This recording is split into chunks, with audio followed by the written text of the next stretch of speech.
there, and welcome to our Tales from the Yawning Portal campaign. My name's Owen, and I'm the Dungeon Master of this chaos-filled adventure. Hi, I'm Bree, and I'm playing Sylver, who is a Changeling rogue. Hi, I'm Darren, and I play Lars, Oliver Stanford Smith, the Aasimar fighter. Hi, I'm Andrew. I play Dysis, a fire Genasi Warlock. G'day, I'm Archie. I'm playing Bandito Grace, a Beasthide Cleric. This episode may contain adult language or content, which might not necessarily be appropriate for everyone. Viewer discretion is advised. Hello, everybody. Hello, and welcome back to the Lost Archives. We are here. We are playing the terrific, chaotic Tales from the Yawning Portal with some homebrew goodness thrown in for good measure. I am once again joined by Andrew, Bree, Darren, and Archie later. Archie's not with us right now. He will be joining us a little bit later on. He's doing some bullshit for PAX or something like that. I don't know. Who cares? But he will be here later when he's finished crawling back like the pathetic little man he is. So we're looking forward to having Archie join us in a little bit. It'd be great for him to jump on in. In the meantime, good question. It's what it says here, but I don't remember writing this. So I will play the character of Bandito until Archie rejoins us. So to be fair, it is a paying gig. Fair enough, mate. It's okay. I'm 100% kidding. So I'll be playing the character Bandito. Not this. Yeah, that's it. Exactly. That's so fair.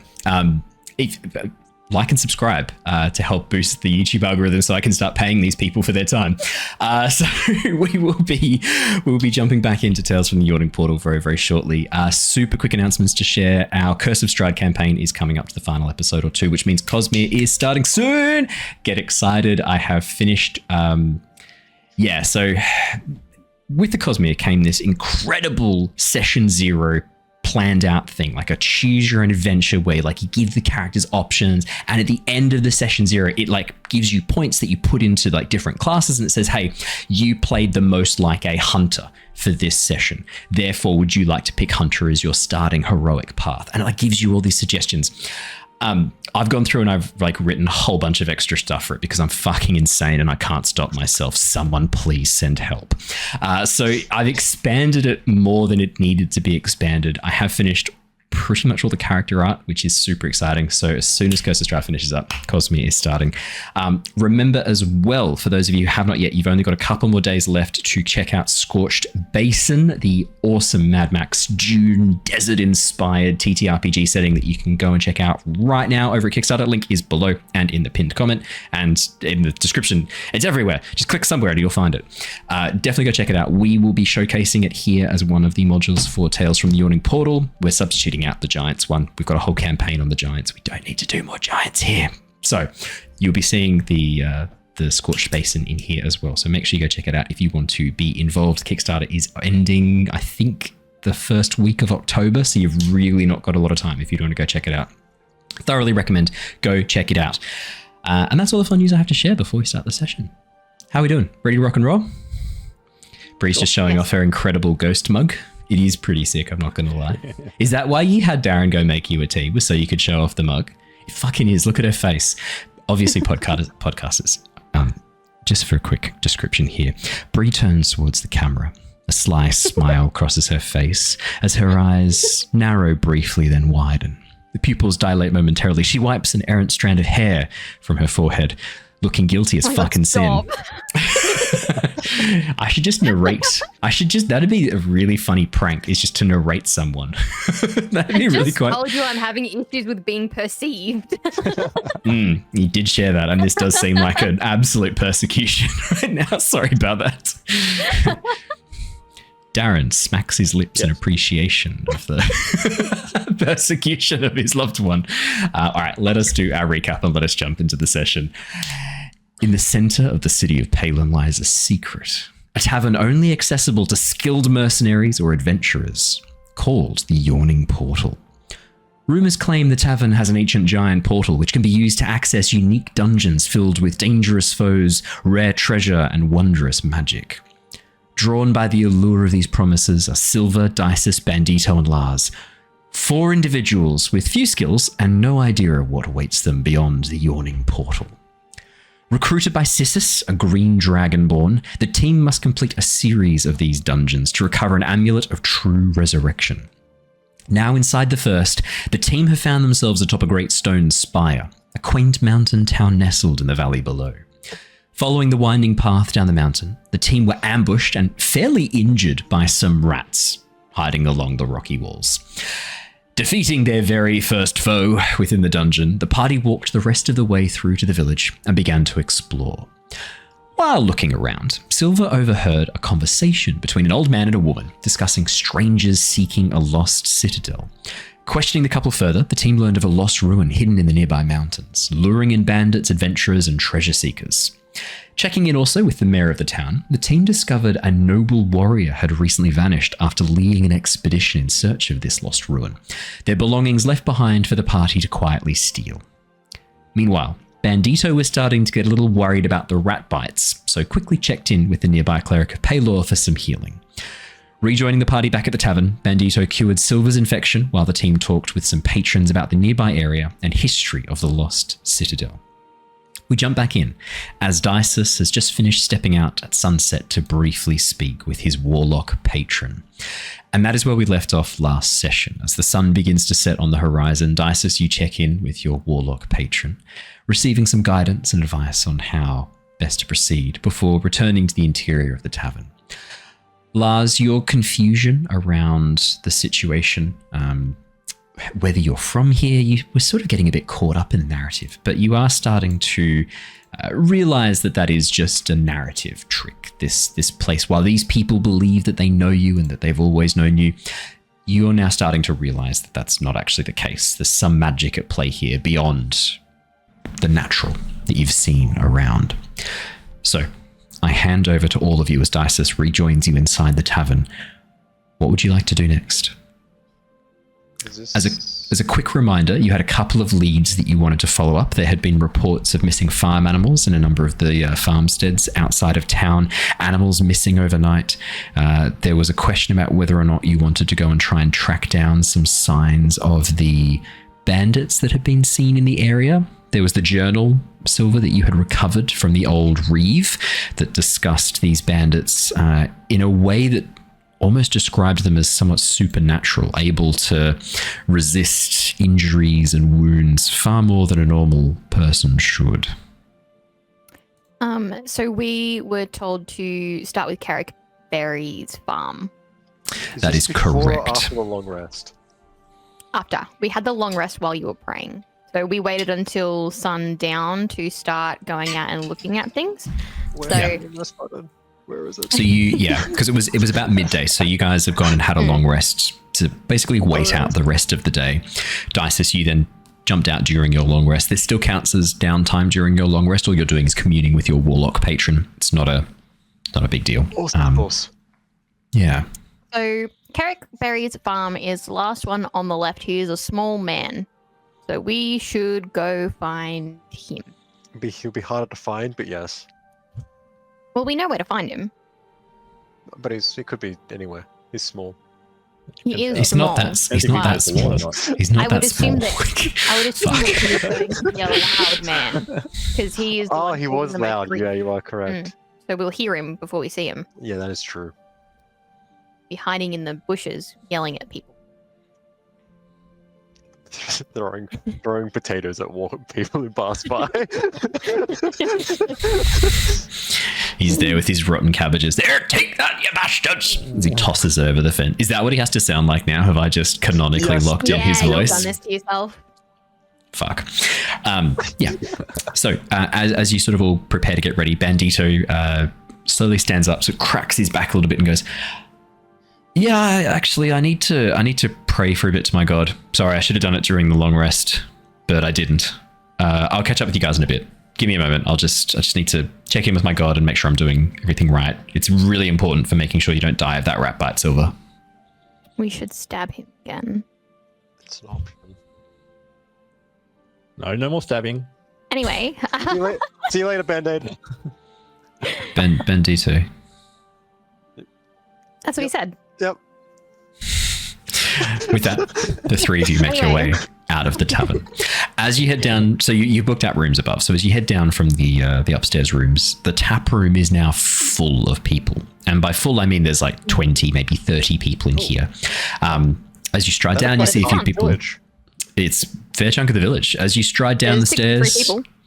you get some waves, you get some nods. A few people will give you a little nod as they look over their glass. A few of the older men who have set up in the corner, looks like a group of old farmers, give you the equivalent of a bracing hello in that sort of speak, which is just to give you the slightest little nod and then not make eye contact anymore as they go back to their drinks. The tavern owner gives you a bit of a smile as you head on out. You communicated your plans to him as well. And as you make your way out onto the street, you can see that the guards are doing very sort of lazy, slow patrols around the inside of the village. So there's about 4 guards out tonight, each of them armed with a spear and a torch that is currently burning, sort of guttural flame rising from the wooden stump. Dark smoke and pitch lighting up the night and the embers coming from it. So, as you make your way out into the street, heading south. Yes. Heading to the place where Yes, it is south. It is the last farm on the left. As you get towards the front gates, making your way out through the palisade wall that has been assembled around this town, you can see one of the guardsmen, an older dark elf gentleman from the looks of things. Long white hair has actually been tied back into a very tight, almost like a braid on his back that runs down sort of about halfway down his lower back. And as you approach, he sort of pauses for a second, looks you up and down. Are you heading out into the night? Yeah. Just watch yourselves. Just be careful. I don't want to have to recover your bodies in the morning. What are we watching out for? Strangers, bandits, animals. There are creatures on the mountain here that will not shy away from taking someone if they are unprepared. Would hate to run into a stranger. Indeed. He nods, yeah. Just so that I know, are you planning on coming back in the gates tonight? Yeah, we're just going out to patrol some of the farms on behalf of the mayor, so we should be back, I would say, in probably a couple of hours, honestly. I'll keep my eye out for you. I should be on for most of the evening. Good luck. Whatever you need to do. Thank you. If you don't see us before your shift finishes, tell the mayor that we're dead. I might send out a search party before I preemptively assume you're dead, but I will communicate to the mayor. I've got this flare that I can shoot when we're in trouble. You have a flare? Yeah. That's fantastic. That will lead us straight to you if you get into trouble. Absolutely take that with you. Yeah. Good luck. I don't think that's what a flare's meant to be used for. So that still would Anyway. work, though. Did he just disappear? It still would work. Perfect. As you make your way out through the gates, the wooden palisade doors closing behind you with a thunk, the night is dark. The moon hidden behind clouds high above. Shadows deep and menacing around every corner, and the pathway that you need to follow winds through this rocky, almost like a ravine. This section of the mountainside flattened out into almost like a plateau, nestled between two of the peaks rising on either side.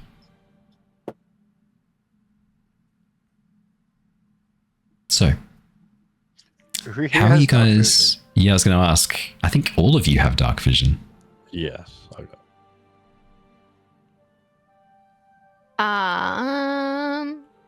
I know I do. Yeah, I'm pretty sure all of you do, actually. You've got 60 feet, Dysis. I'm pretty sure, Lars, you got 60 feet as well. Yeah. I do not. Sylver. I don't think changelings have dark vision. Fair enough. Are you pulling out a torch? Oh no, Dysis has got this. I'm just gonna produce flames in my hand and just like sort of hold them, sort of like, just sort of like. You're gonna make your hair glow? Yeah, just have my hair glow a little bit more and stuff like that. So I'm more of a torch. He is my torch. Wanting to join the fun, I'll cast light on my flail and just swing it around. Bit of a rave going here. Now, good question. Does the light spell for you, Lars, does it cast this sort of divine radiance, or is it a bit different? Is it sort of more of a? I guess it's. It's a bright light, but it kind of like wavers in and out. Flickers a bit. Flickers, yeah. Yeah, okay. Yeah. There's kind of a waxy, slightly greenish tinge to that bright golden yellow. It doesn't have the same warmth as sunlight. There's a quality to it. Feels a bit off. But yeah, as the three of you begin to pass through the mountainside, could I please have survival checks from all three of you? Yes, sir. Can I cast? Wait, do I have it? That's a good. I don't know. Yeah, can I cast guidance on someone? Yeah, for sure. I rolled 19, so I'm good. Oh, okay. Lars, you have guidance. What's that? An extra D4. Alrighty, looks like we've got a 19 for Sylver, 12 for Lars, and 11 plus the 1 from the guidance, and then a 2, a natural 1 for a total of 2 from Dysis. Congratulations. I should say. I'm too busy raving. That's hilarious. Darren, I'll get you to lean forwards and lean back. Your camera's lost you. There it is. Oh, it's all good. It's all good. It figured it out right as I said that. Dysis. Walking through the dark, you kind of get a bit caught up in the words from your patron, reflecting on the knowledge your patron had shared with you. You know that there is a goal that your patron has for you. At the moment, you're pursuing it in your own way, but you know there's a time limit. If your patron is not satisfied with your progress, your powers are at risk of being taken away from you. And it's that second guessing of yourself that leads you to just place one foot wrong. You watch as in front of you, Dysis suddenly tilts towards the side and then without a word vanishes into a large crack in the ground that drops away below. Dysis, you fall for 20 feet. You take 7 points of bludgeoning damage as you drop down and smash. I roll pretty badly. As you drop down and smash into a section of stone. And as you look up and look around you, you're inside what looks like a cracked cave network hidden below the mountain, winding through it. High above you, you can see a sliver of light where Lars is swinging his flail about, casting crazy moving shadows within the cavern that you are currently situated. The rocky wall is broken open. It looks like there's been a landslide or something here that has collapsed in. You think you probably could climb it back up if you wanted to, but it's going to require a bit of dexterity or a bit of strength to get yourself out of this without some assistance. Yep. Cool. Yep. Yeah. Can I try to assist him? How would you assist him? I would. Your starting gear might have a rope. I'll be a really nice DM. Yes, I do have a rope and I have a crowbar. Can I tie the rope around the crowbar and use that as leverage to assist with my strength roll? Yeah, I'd say so. You're trying to like wedge the crowbar into some like nearby trees or something, into like a bit of a crack in the rock. Yeah, for sure. Wedge it between some rocks. Absolutely.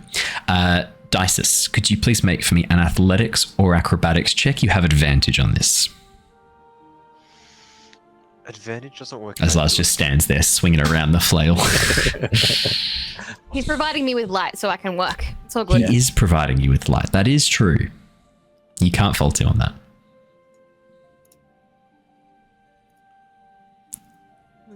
Oof. All right. Ooh. I haven't come through for me yet. I feel like I'm missing out. You can shout him out. That was an 18 with advantage. First one was 18. A 2, second one was a 14. First one was a 2. Okay, we'll definitely take the 18. 18's good. Dysis, as you slowly begin to climb up, you realize this cave network, it's as you're about halfway back up, this cave network is not natural. Embedded in the wall in front of you, halfway up the rope, is a section of almost looks like worked stone, carved into this beautiful, intricate wall, half buried in the silt, the mud, and the rock from above. There might even be a structure hidden down here. Can I sort of just brush away at it, like if it's like loose enough? Yeah. See if I can see like any more of it? 100%. As you begin to brush it away, you can see that there is a pattern carved into the rocks. And as you push away more of the gravel, more of the dirt, a grinning dragon's head emerges, carved into the stone in front of you. Ah! What this I'm like pulling on the crowbar, like, what are you doing down there? Just climb. I found something I think that might be super important. Okay, stop fucking wiggling.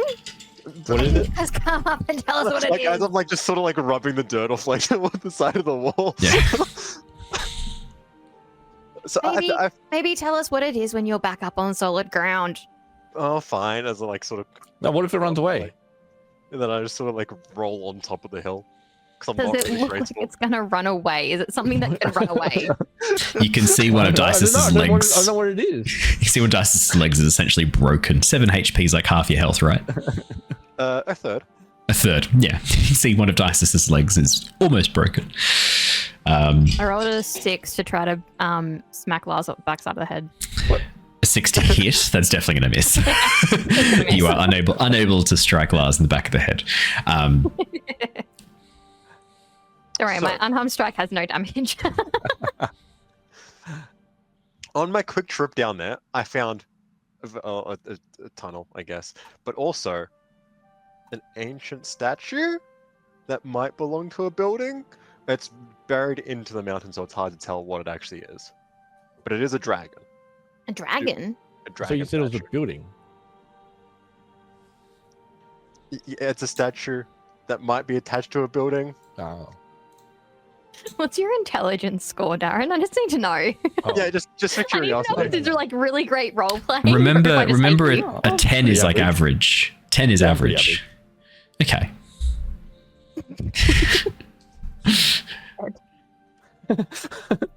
Because if we had to guess from the roleplay, I would have said it's like an 8 or a 7. I would have said it's a 6. Yeah. I would drop down to an 8 if I could.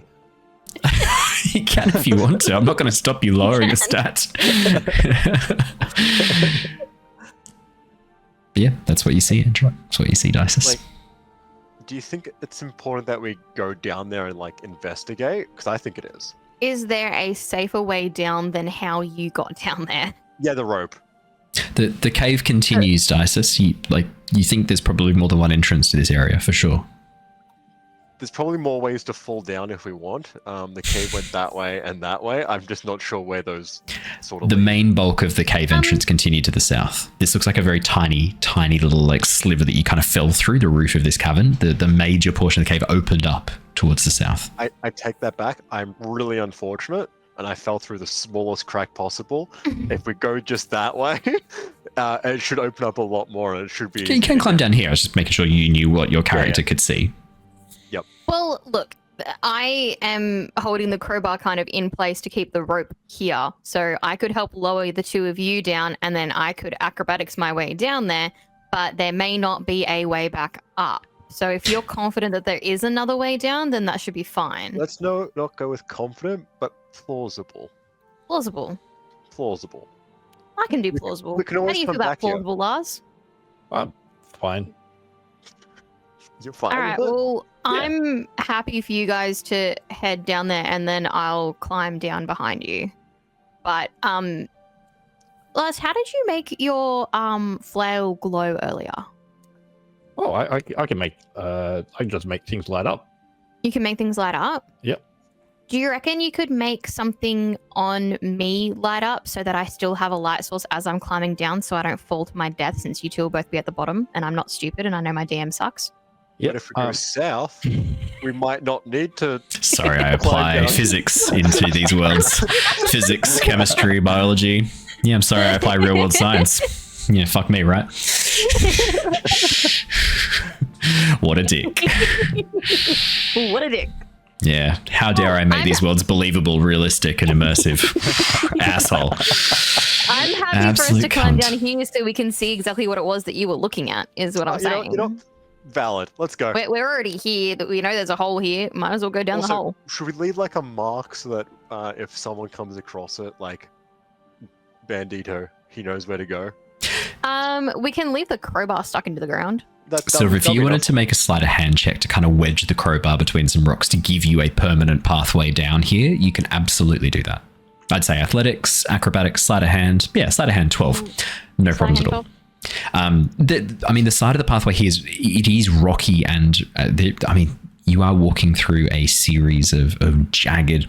The stonework here, the geology here is really interesting. It is this very, very old slate for most of it, which isn't great for wedging things in. But as you've sort of headed down deeper into the valley, moving away from the upper portions, it gives way to this almost like a really tough granite. You are able to wedge the crowbar in, providing you with an easy pathway up and down within this little crack hidden between the bushes. Okay, perfect. Did you want to leave a note for Bandito stuck to a rock or something? Some of you would have quills and paper, I imagine. And I'm confident Bandito can read. We're making assumptions here, but leave a note.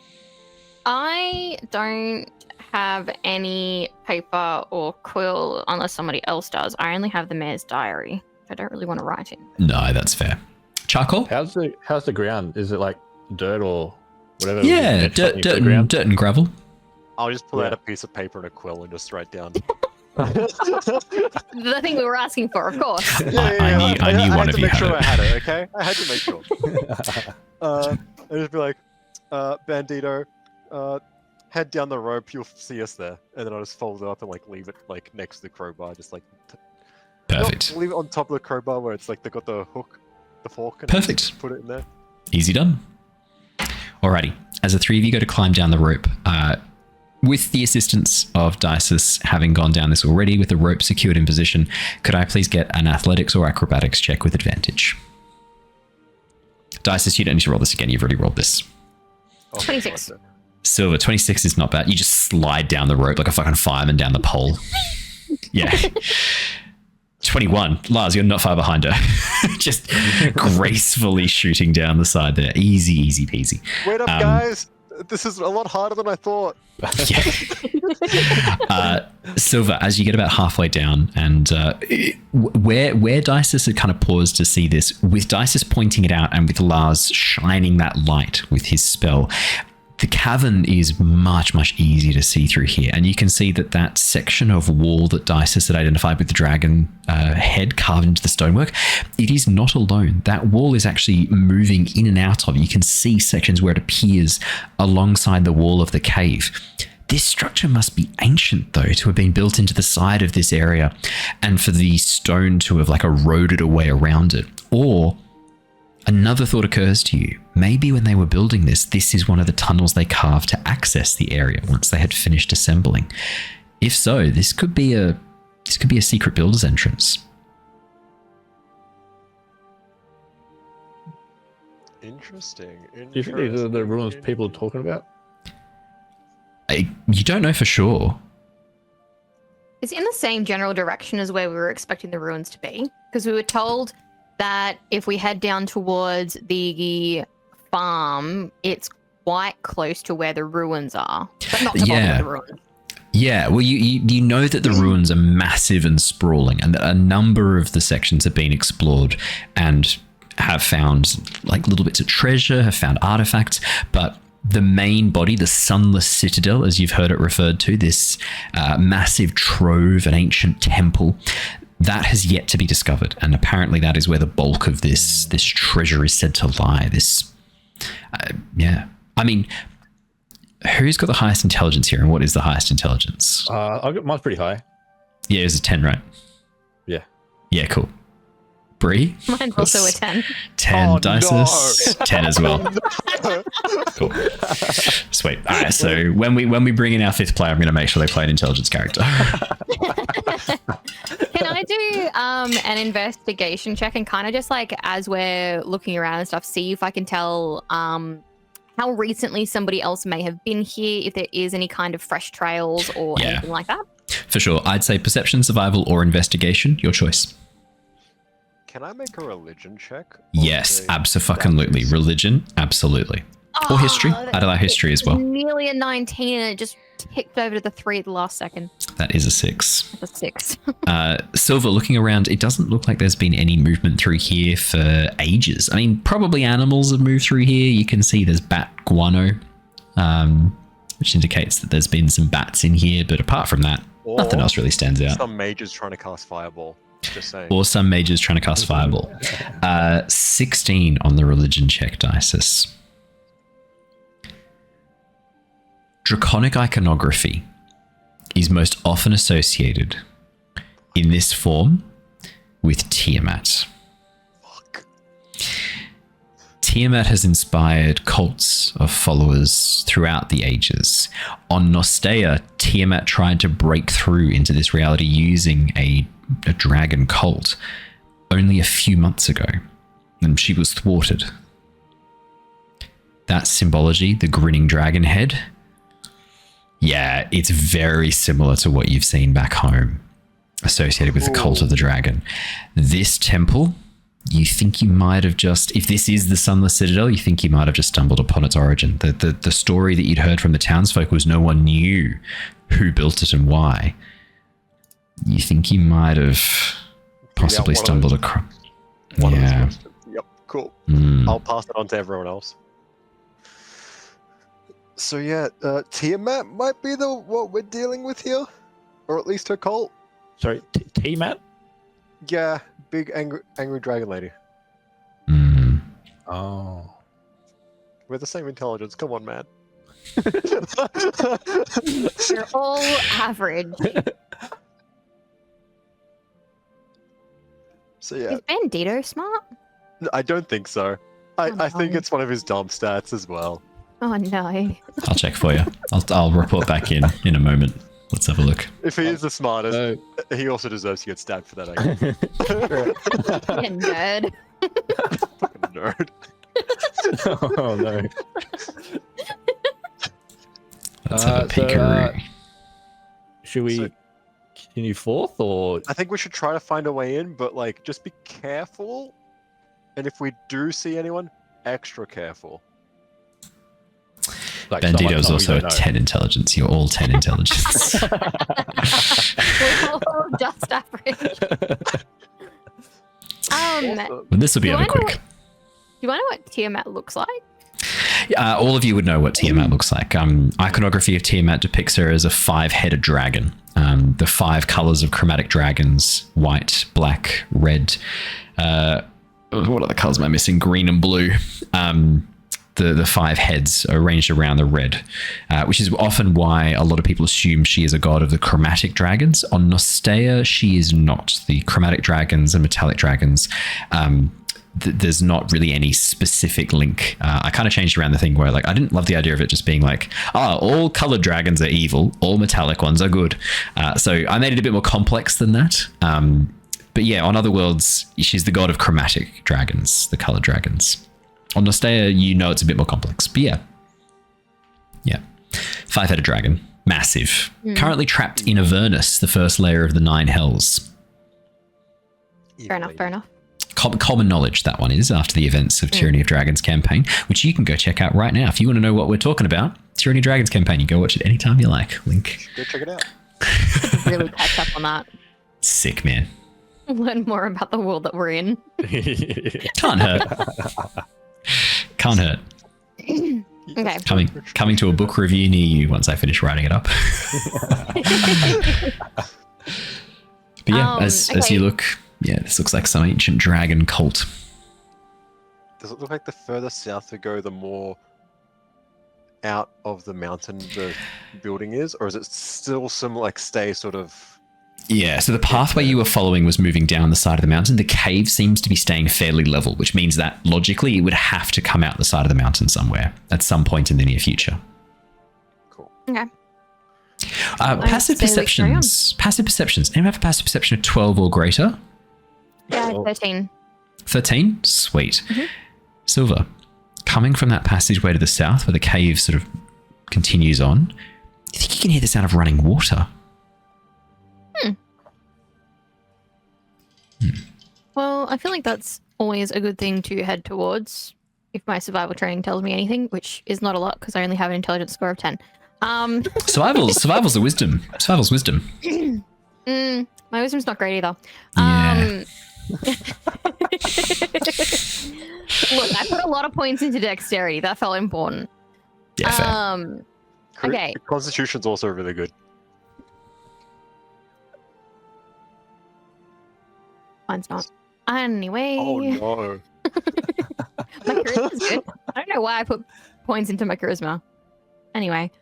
So you can stab okay. people and get away with it. So I can convince you guys to follow me. You guys should follow me in this direction. Oh, where okay, there is let's running go. water. Yeah, sounds good. Sounds good.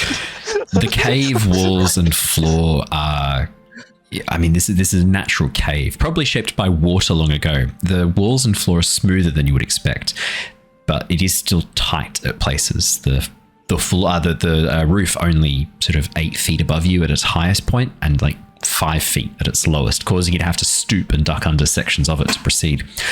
But as you begin to move through the cave, Dysis and Lars, you begin to hear the sound of water as well, not too far away. As you walk for another sort of maybe 5-10 minutes through the dark, the sound of water rushing is getting louder and louder and louder. And as you continue, you begin to see light faintly coming from up ahead, but dappled light. And the sound of rushing water is now getting very, very significant, echoing through the cavern. There are no branching sections coming off this cavern, and there are bits where you can see the cobbled stone wall breaking through the walls of the cave at certain points as well. It seems like the cave does roughly follow whatever this wall is, this section of wall here. Cool. I would like to recommend that we slow it down a little bit and maybe stealth in case there is something up ahead. Stealth, I won't have my light on as bright. Well, we're heading towards light, so that shouldn't be an issue. Well, yeah, but also if we're looking down the dark corridor that we're coming from and it sees light all of a sudden, that might be a problem. So it'll be my natural body light, I guess, which still is brighter than nothing. Cute little glow stick. They're gonna break me like one. Well, You watch as an ogre reaches down, picks you up, and then cracks you over his knee, Dysis. Shakes you a bit and then cracks you over his knee. Get the fluids moving. Yeah. Alrighty. I'd like stealth checks for all of you going into stealth. Okay. 17 I have rolled stuff. from Sylver. Very nice. I'm gonna give myself guidance. 10 from Lars. There's always one. I'm just gonna... And Dysis, what is yours? I might need to get you to jump into features and traits, then back out again for some reason. God damn it. Yeah, for some reason yours don't come through Roll20. Just jump into features and traits and out again. That should refresh it. I don't know why, but sometimes Beyond 20 doesn't quite register the rolls. Oh, there you go. It's come through. 9. 1 sec. It's come through. I can see it now. Guidance. He's guidancing himself. Well, little baby. Fuck.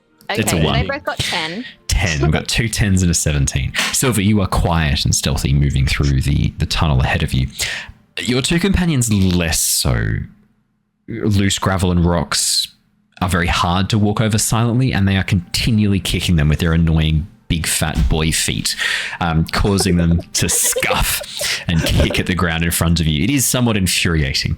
As you round a slight bend in the corridor in front of you, you can see what looks like a wall of water pouring in front of the entrance to the cavern. It looks like there is a waterfall hiding the entrance to this cave.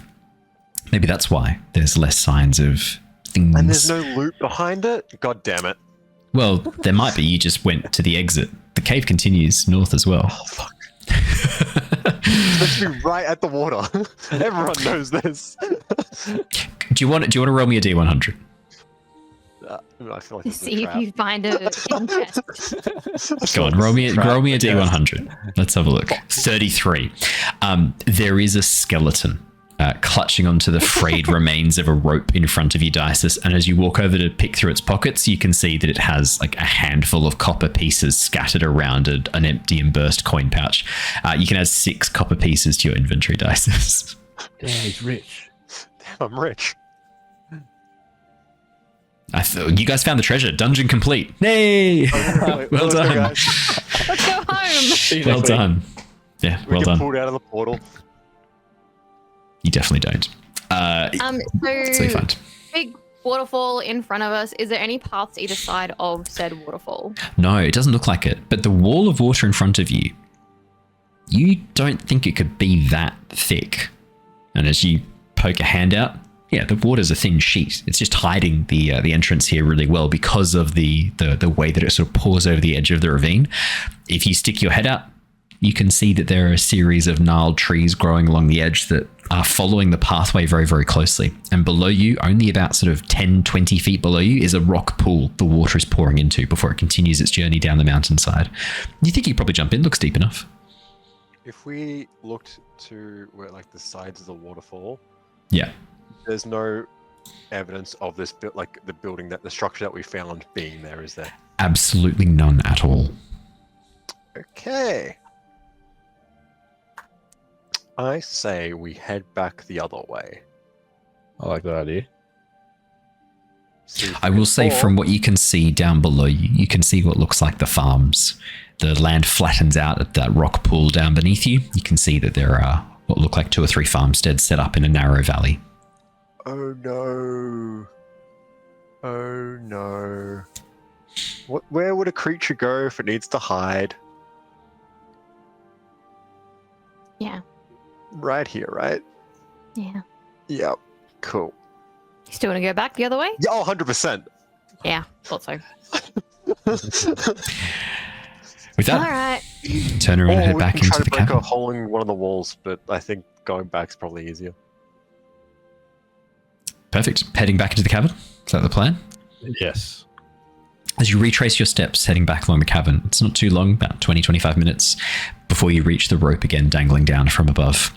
The light looks like the moon might be out properly now, the clouds having parted, because you can see the moonlight coming down from above, or maybe your eyes have just begun to adjust to the darkness.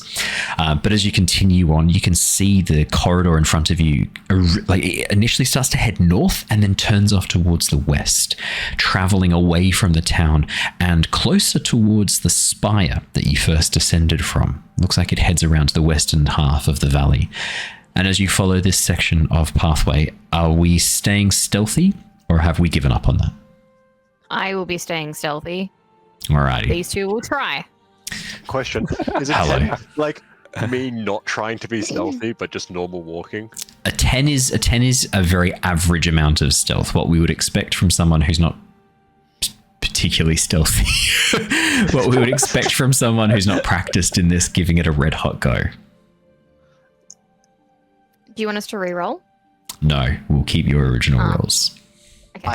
I was gonna be like, if it's not like if it's just like average stealth, then I'd be like, okay. But if it was lower than that, I think I'd just be like, I just give up. I'm just gonna walk now. I'm done. It's over. Nothing left here for me. But yeah, as you continue onwards, we will carry on. The pathway leads through a series of caverns before opening back up, the walls of the cave revealing again this worked stone. Patterns begin to emerge as you head deeper into the cavern. More and more of the stonework becomes visible. It is old and ancient, overgrown with mosses and lichens. How they're getting enough sun to survive in here, it's hard to say. But there are occasionally cracks up above that let light through, the light of the moon shining down from above, until the pathway begins to widen once again, and you find yourselves opening up not into a larger cavern section, but onto the side of the mountain, the other side of the spire where you first landed. This is the other valley on the other side of the village, and looking down below you, you can see numerous stone pathways emerging from the rocky faces. 20, 30, maybe even 40 of these tunnel-like entrances carved into the side of the mountain on both sides of the valley. And you can see a campfire down below you, flickering in the night from inside one of these stone corridors. The warm light casting a gentle glow as it emerges from inside. Probably about 200-300 feet away from you, down the valley and then across. Down in the valley, yeah. Interesting. I would like to vote that we investigate that further, but stealthily. I'm looking at you because you're like the stealthy one in the group, and I'm like, this is not me. I'm happy for you, Mr. Glowy Man, to stay where you are. Awesome. And I can go and suss it out a little bit. Glad we agree. I feel like you will give us away a little bit. Lars, would you like to come with me, or would you like to stay I'll here? come with, I think, yeah. I'll try and stay back a bit, maybe like 10, 20 feet behind you. Mm-hmm. Alrighty. I'll move forward until like I'm comfortable and within range. If they need help, I can go, but still far enough back that I'm not.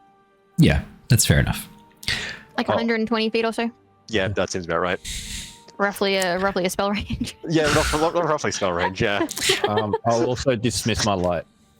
Yeah, fair. Good call. Sylver can't see shit as soon as you do that.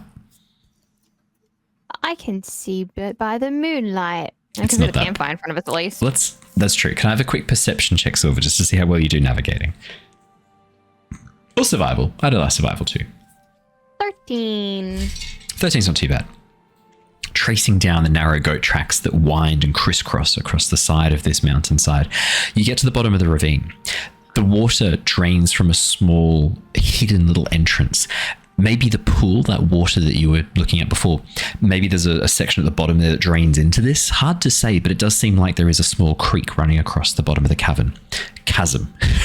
As you step across the stream, Dysis, you see a little outcropping of rock roughly about 80, 90 feet away from the entrance to this little opening, this little stone corridor opening up in the mountainside that you sort of get behind. Bushes and trees grow around it, giving you a bit of cover. The valley here is much more lush and verdant than the mountains rising on either side of you. The mountain tips are topped with snow rising high, high above. The section that you actually landed on, that stone spire, doesn't look as large as it did when you were there, dwarfed by these enormous mountain ranges beside it and around it. As you get closer, Lars taking a little bit of a back seat, Sylver, as you begin to approach, you can hear voices talking, echoing through the night from inside this stone corridor entrance. The voices sound clipped, a little bit higher, maybe some weird artifact of the echo. They seem to be talking. Occasionally you hear laughter. Can I hear anything that they're saying? Can I make it out? Yeah, with your perception check of 13, as you get into position listening at the edge of this stone corridor, you can hear one voice in particular calling out a little bit louder with the rest of them. Well, they weren't much fun, were they, boys? A chorus of, No! It's all right. There'll be others soon. Yeah! calling out from inside the chasm.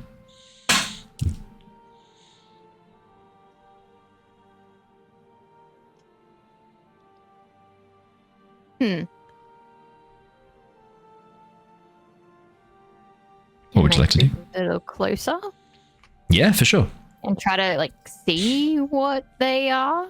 As you creep towards the edge of the corridor and peek around with your stealth of 17, looking inside, you can see there are a series of, it looks like a bunch of humanoids dancing around a campfire, occasionally laughing, tearing hunks of meat off something on a spit roast above the fire.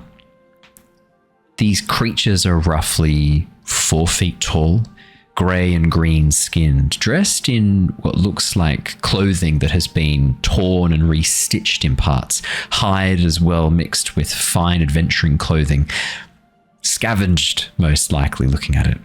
These look like goblins. Long bat-like ears, Yeah, long bat-like ears, fairly good weaponry. You can watch as one of them, the one who was speaking before, holds his hand up as the others all quiet, and he holds aloft this beautiful sword. I dub thyself. And you watch as he turns the sword towards him and touches on his shoulders. Sir Lugberg! There is a cry from the other goblins as they all begin to call out, Sir Lugberg! Sir Lugberg! Another goblin creeps forward, a female goblin with black hair kind of spiked and all matted.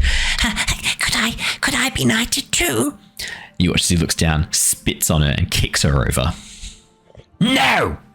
Only I may be knighted, Sir Lugberg. You watch as the smaller female goblin sort of dusts herself off and creeps over towards the corner, moving closer to the entrance, Sylver. How many total are there? There are 9 of them inside this room. How long would this be? How long would this be? Like this is like her being off on her own adventure. Oh, at this point, only about 5-10 minutes. Not too long. Okay. At this point, you just get a little message. Boo. What do you see? You can respond to this message. There's 9 goblins, and one of them just dubbed himself Sir Lugberg. That is so weird. I'm gonna kind of creep back a little bit more towards where Lars is to also let Lars know that there is 9 goblins inside of this cave, and they look to be maybe eating some kind of person. A person? Well, you hear the sounds coming from it. Dwarf meat is yummy. I really want it in my tummy. Chew, chew, chew the dwarf leg. Yum, yum, yum the dwarf arm. It's what you hear coming from inside the... Yeah. Oh. Does that answer your question? Oh. No.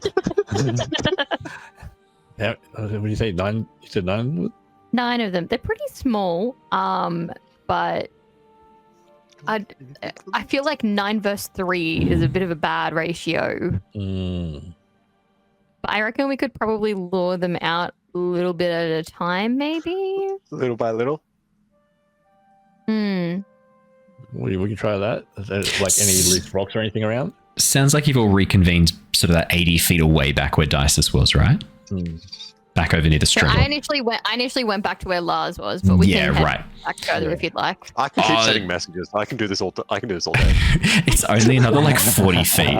It's only another 40 feet. It's up to you guys. Yeah. It just sounded like you were all having a bit of a conversation, and I'm guessing if you are having a conversation about this, you want to try and keep it a bit more quiet. So if you want to do that extra distance, let me know. Otherwise, if you want to have Dysis approach. Distance sounds good. Cool. I'll just kind of like, so as I like turn around and walk back towards Lars, I'll like kind of grab him by the arm and start gesturing for him to come back to Dysis, and like in hushed tones be like, there's 9 goblins in there and they're eating some kind of person. So we're moving back towards Dysis. I will still stay behind the trees and shrubs and rocks so I don't stand out. For sure. Are you keeping an eye on the entrance while they make their way back, Dysis, or are you... Okay, 100%. Can you make me a quick perception check, Dysis? Or investigation, your choice. We'll do the one with the +1. Okay, that's a 20. Unnatural. Dysis. Something's wrong. As Sylver and Lars get back towards you, the calls from inside the cavern change from laughter and calling out. The echo makes it hard to identify, but suddenly you notice that the calls, the crying out, the joy, switches to something else, and you watch as for a moment, illuminated in the shadow of the fire, some vast, spiky, almost silhouette appears for a moment on the wall of the cavern before vanishing, and you watch as a single goblin runs to the entrance.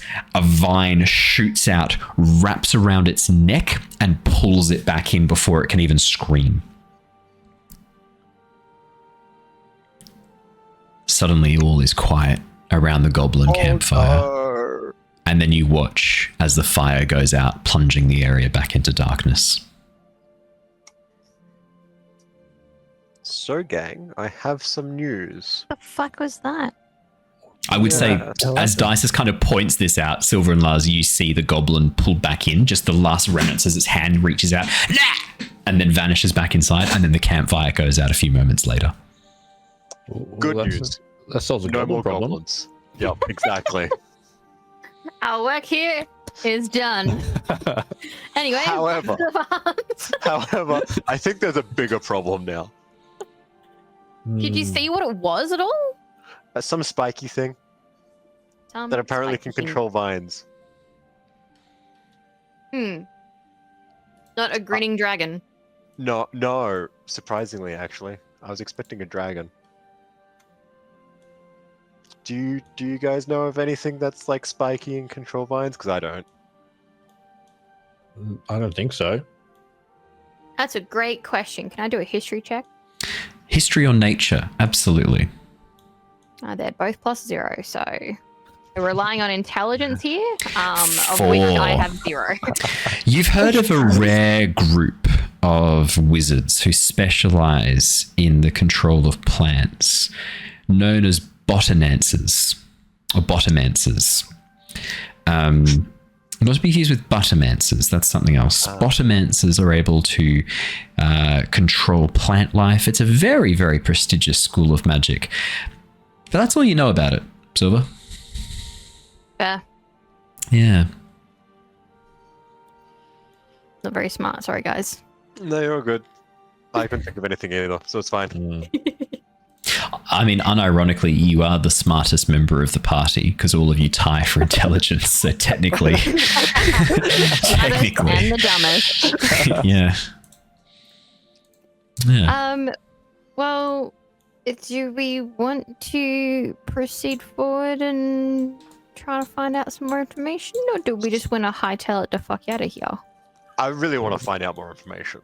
We maybe should have given more instruction as to where exactly we went to Bandito, because we are so far away now. I don't I'm think sure he him can find climbing it. down the rope is going to make any sense. No, it's not, is it? I was really thinking we would climb down the rope, explore a little bit, find And an then climb back entrance. up the rope? No, find an entrance and be like, this is it. Dysis, those, whatever it was that was in the chamber with the goblins, you watch as this shape begins to emerge from outside the entrance. It's that cobbled section. At first, it looks like some hulking bundle of twigs and sticks, some sort of bush that is mobile, alive, and moving. You watch as it hauls itself free from inside the cavern and looks around with sightless eyes. There's no face visible, no glow from this thing. It looks like a bundle of twigs, illuminated by the moonlight for a second. And then you watch as it slowly begins to walk back out into the night, heading down away from you, down following the ravine, following the water. Okay, we're good. We're good. We're good. I don't know what the fuck that is, but that. I reckon we that- follow it. I think we should follow. I think we should follow it too. But like, like every fiber of my body tells me no, but we're gonna follow it. Quietly from a distance. I'll also bring like a couple of branches to put in front of like my really glowy spots. I will Wait. save you. Oh, yeah, go.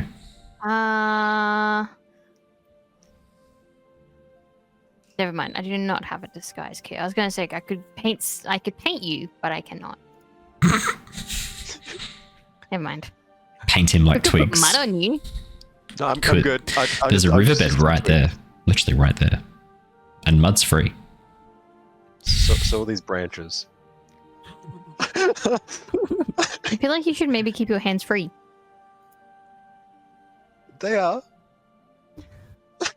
Okay. Alrighty. As you begin to So follow, bad. you don't have to follow for very long. After about 2 or 3 minutes, you watch as this bundle of sticks and twigs stops and then begins to dig at the dirt for a few seconds before settling in, stretching out, and a moment later is indistinguishable from the other scraggly bushes and shrubs that make up a lot of the flora of this ravine. As you immediately lose it in the dark, matching. It's only because of your perception check of 20 Dysis that you're able to identify this. For Sylver and Lars, the second this thing stops moving, it's gone. It is freaky. You know roughly where it is, but it is indistinguishable from every other bush, shrub, tree in this area. And with that realization, as you begin to look around, We're surrounded. any single one of them could be the same as this creature. I dropped the twigs. You watch as one of them grabs your hand. Daddy! No, it doesn't. No. As you drop the twigs on the ground with a clatter, you realize that echo. For a second, you look around. One of the bushes immediately to your right shifts and moves for a second, and as you spin around, Dysis, ready to attack, you watch as a small mouse climbs out and runs away, startled by your dropping of the twigs. Not a giant rat, a tiny mouse, a little field mouse. Yeah. But that's what you see. We should get out of here. We go back the way we came. Yeah, back up the rope, and do out the job we came here for. I think What was the description of the dude that we were meant to find? The hero dude.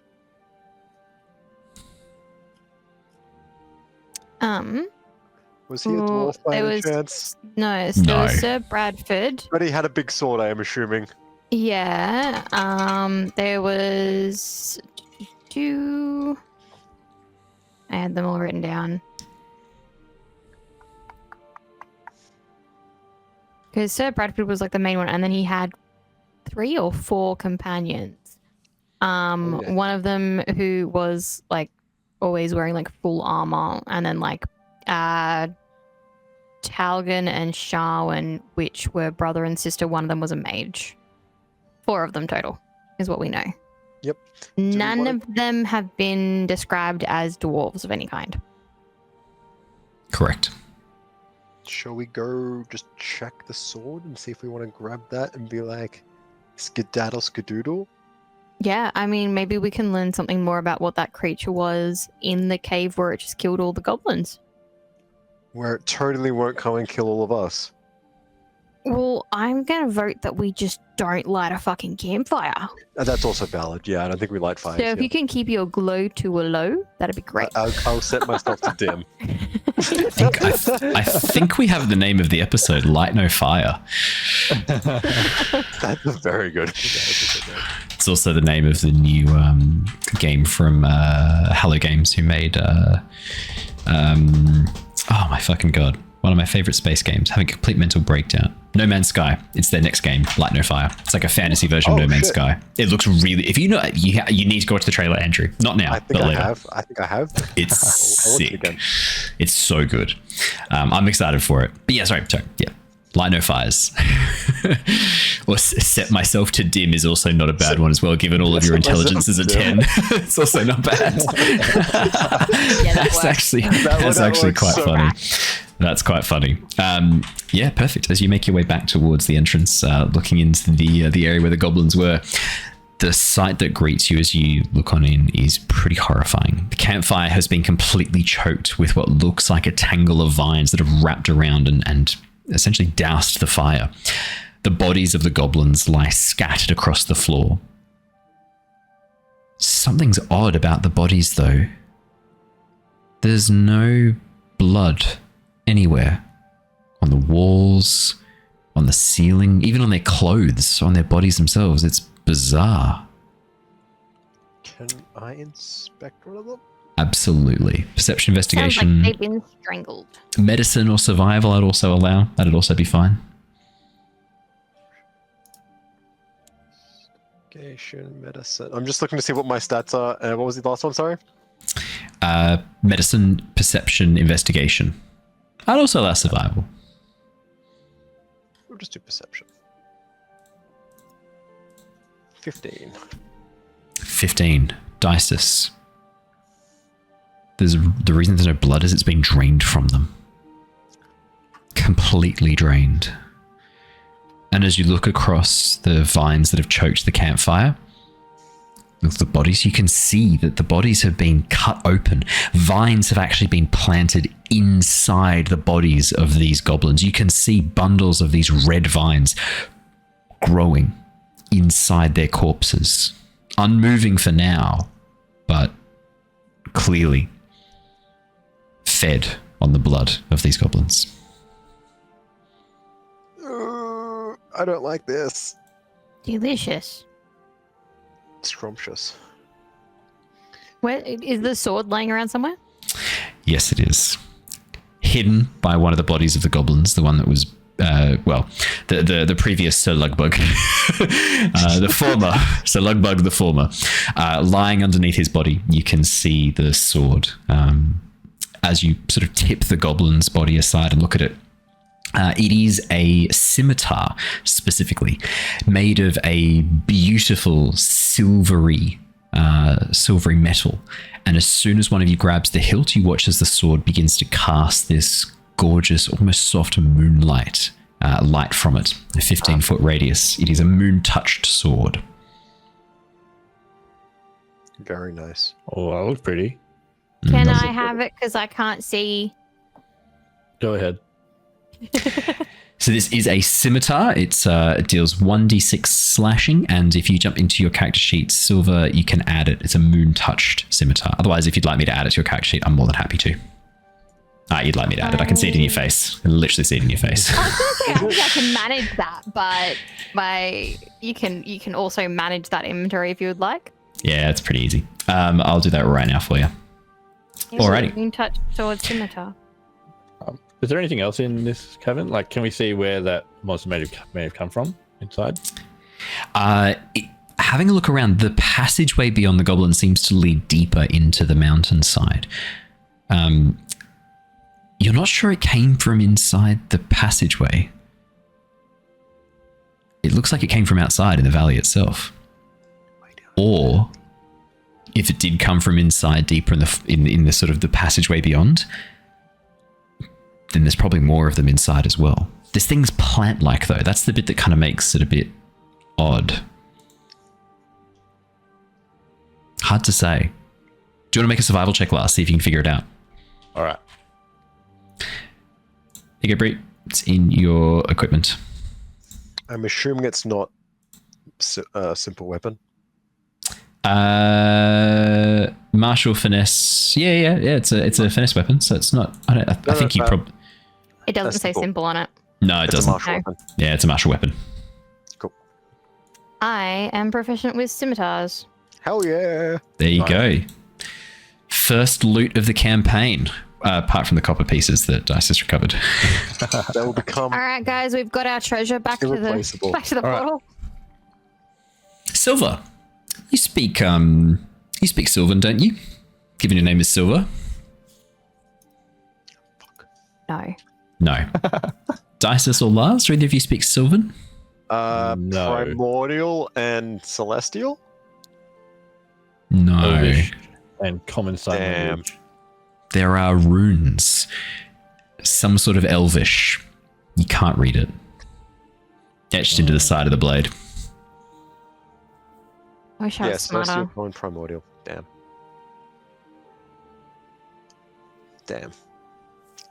And I don't have comprehend languages. Fuck. Wait, can I read it? Do you speak Sylvan? Oh, I thought you said Elvish. No, it's some type form of of Elvish. You can't read it. okay, yeah. As a joke. Yeah. It's some form of Elvish. I can't read it, Gandalf.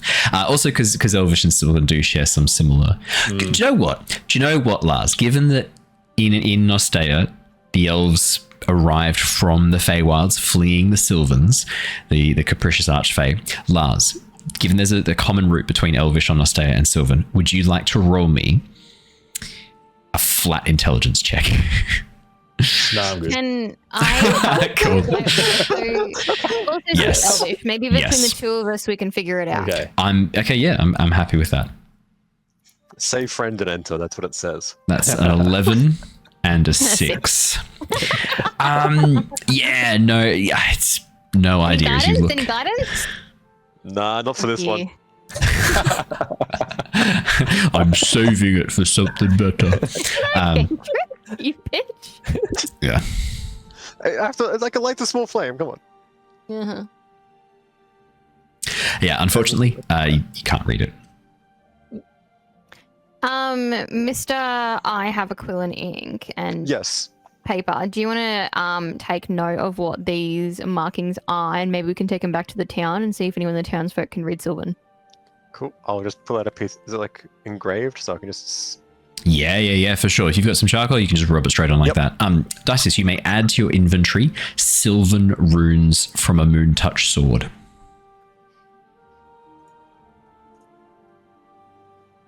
Cool. Where's that one? And then there should be.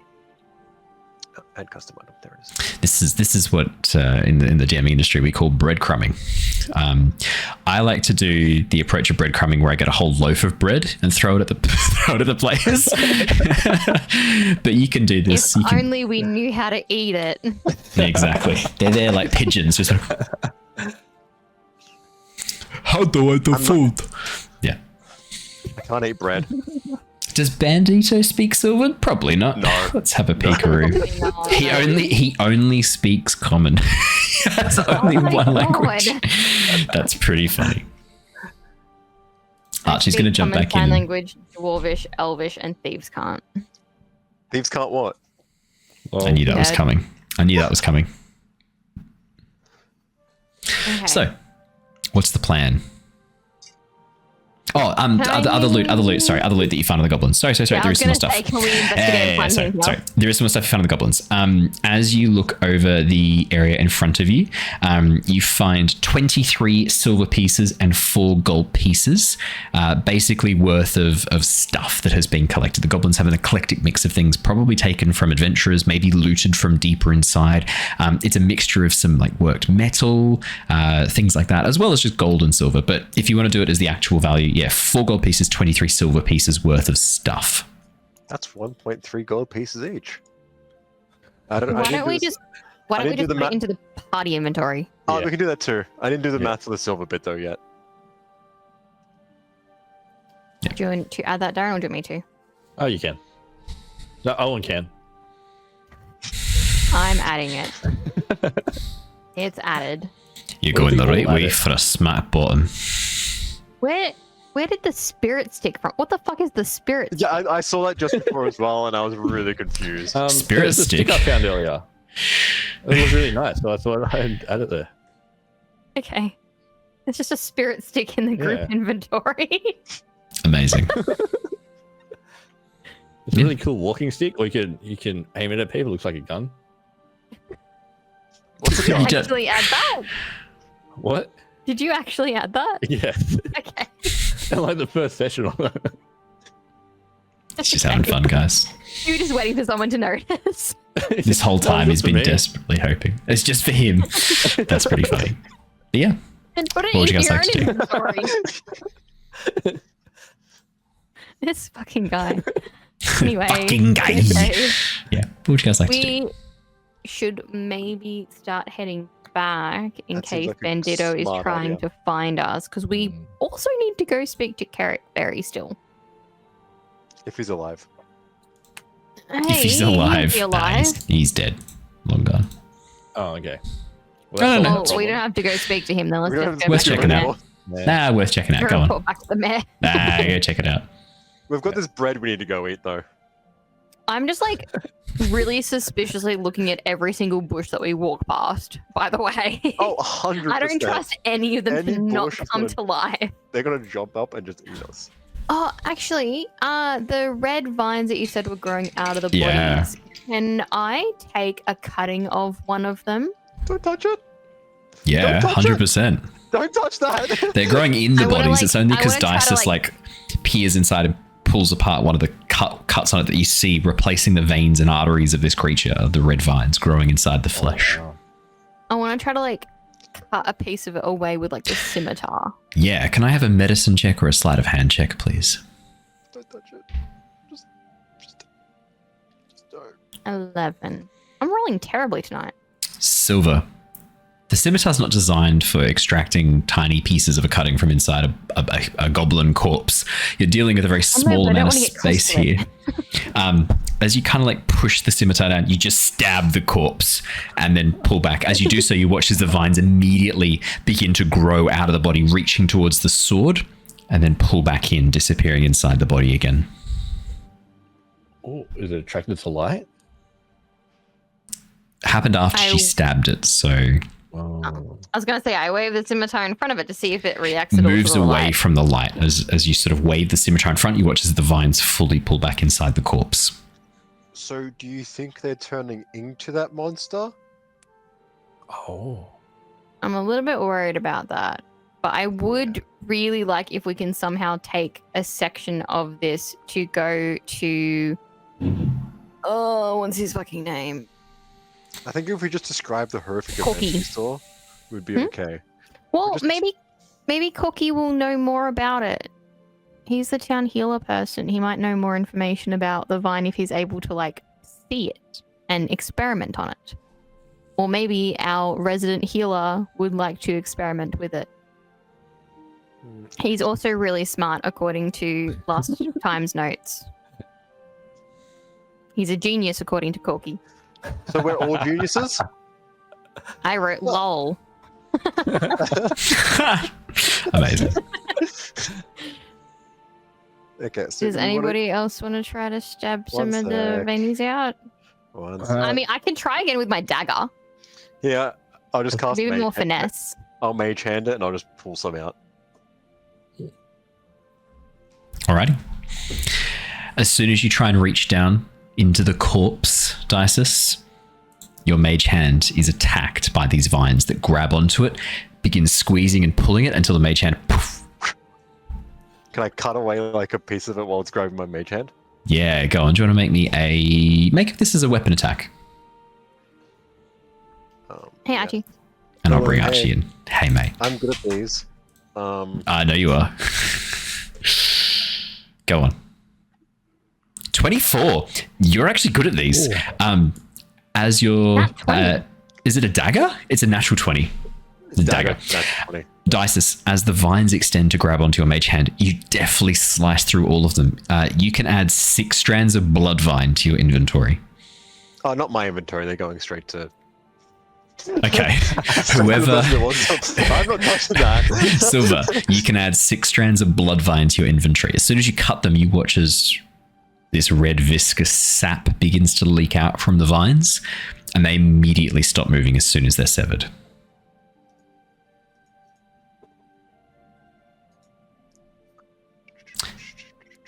Bandito. Yeah, there we go. While you took a quick moment to pray, the rest of the party said they were going to head on down the pathway and catch up with one of the farmers to see if they could investigate a little bit further. As you get to the end of your prayer, looking around, you realize that... Oh, go on. Do you want to make me a religion check? Let's see if you get any guidance from your god. Any sense of guidance or... Yeah. Oh, by the way, before you roll your religion check, I've said this before, there's a couple of skills that I'm more than happy to switch around the proficiencies or what requires, what they kind of use. Religion's one of those ones that I'm more than happy to switch from intelligence to wisdom, if you would prefer. Nope. You'd like to keep it as intelligence, you're sure? But I've got a +4 in religion. Yeah, but if I make it wisdom based, it's going to be +6. Can we do that, please? Yeah, absolutely. There you go. You should be able to use the +6 now. Do I refresh? Should I refresh? Yeah, just refresh the page. Yeah. So like So like, for example, like intimidation, if you're a very strong character, you could use your strength to do intimidation rather than charisma. I'm more than happy to have a bit of a chat about some of the skills and switch them around if you like. That's a 17 on the religion check, Bandito. Good. That's good. Bandito, as you pray to your god, as you focus, looking for guidance, there is a warmth that you feel. Despite the setting of the sun, despite the ending of the day, you feel this kind of warmth and this sense of approval of what you're doing. That you have been following your god's teachings, that you are right. But something else too. A sense of urgency There's something you must do. Someone close to you may be in danger?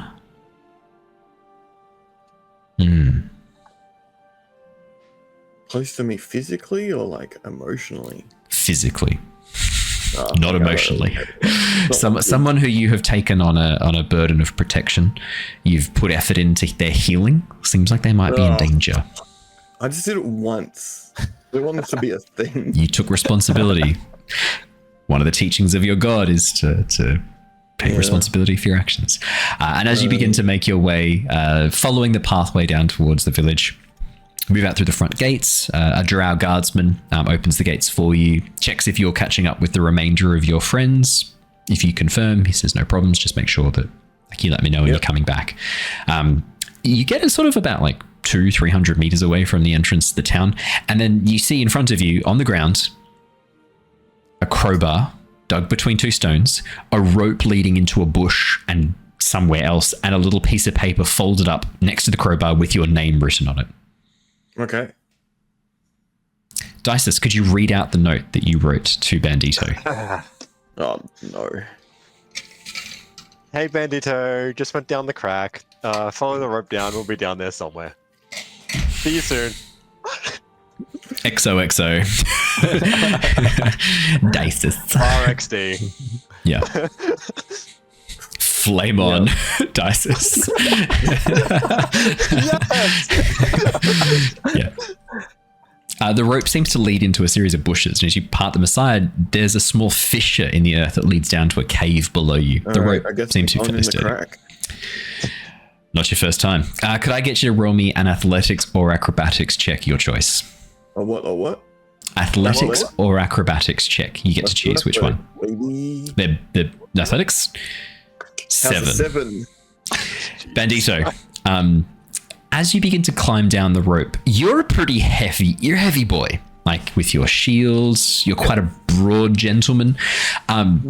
You get sort of about, not even a quarter of the way down, and you feel something shift, and then the rope gives way.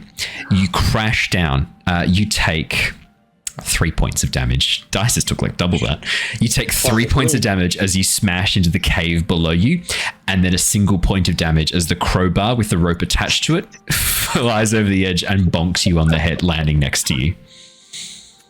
Oh, that's not fun. As you lie there, you are in some sort of cave network. The crowbar next to you, the rope coiled up all over the top of your body. Cool. Well, I guess I will throw all this off me. And is there only like one way to walk down here? Or is there two, northwest and south. So he didn't give me a note down here? No, there's no notes. Can I search for a note? Yeah, do you want to make me a perception or investigation check? And the other thing I should double check, do you have dark vision, Bandito? Yeah, 60 feet of dark vision. I rolled a nat 20. Bandito, you can easily see that the footprints of your group originally headed south and then came back and headed northwest. The footprints were wet on the way back. It looks like they might have encountered some water heading down towards the south. They went there first and then they've come back and headed north. You can easily follow the tracks in the dust and the gravel. Cool. Also, I think I do have dark vision. You do, 60 feet. I double checked. Yeah, that's what I said. As you follow the rest of the group, emerging out where you think they've gone, emerging out into the entrance of the cavern, Dysis, Sylver, and Lars, it's at this point as you climb back up the wall of the ravine towards the entrance where you had emerged from the cavern, you see Bandito standing there looking down at you, holding a crowbar and some rope in his hands, a big bruise on his head. You know you didn't have to bring that down with you, right? Yeah, do we have a way to get out? We can head through the waterfall. We can go that through the takes water. us down towards the farms. Okay. Can I have my crowbar back? Thank you. How long has it been? About an hour. Like since, I guess so it's still Since early. they left. So it's been about an hour since they left. Okay, We're it's at still night. early. Night. It's nighttime, about 7 p.m., 8 p.m. Can I pull out some? I need to make her more tea because No I fires. give it to her every day. No fires. You've already given her dose for today. As long as she has some tomorrow, it's all good. Okay, cool. Yeah, all right. Why are we down here? Oh, Investigating. yeah. Okay, sorry. Hey, do you know what bloodvine is? Bandito. I'd say nature or religion. Maybe not Survival? religion. Probably more nature or survival. Can I roll survival with? Yeah, you can roll survival. Survival is wisdom already. Yeah. Oh, yeah, you're right. I'll test it. You can roll survival with intelligence if you like. How's the 20? Bandito, 20. You have heard of bloodvine before. Bloodvine is a noxious plant known for growing in places that have been desecrated. There are stories that bloodvine feeds on corpses, feeds on blood specifically, even at that bright red name. You know those stories are partially true. The color of the vine is what gives it the name bloodvine, but it will happily consume rotting flesh. This bloodvine looks a bit different though, Bandito. As you look over it, you can see that the fibers around the center of the stem are thickened, almost muscle-like. And the red sap that's leaking from it where it's been cut, as you sniff, there's an iron smell to it, like actual blood. Something magical has been done to this plant. It has been modified through use of the weave. Cool. Something magical.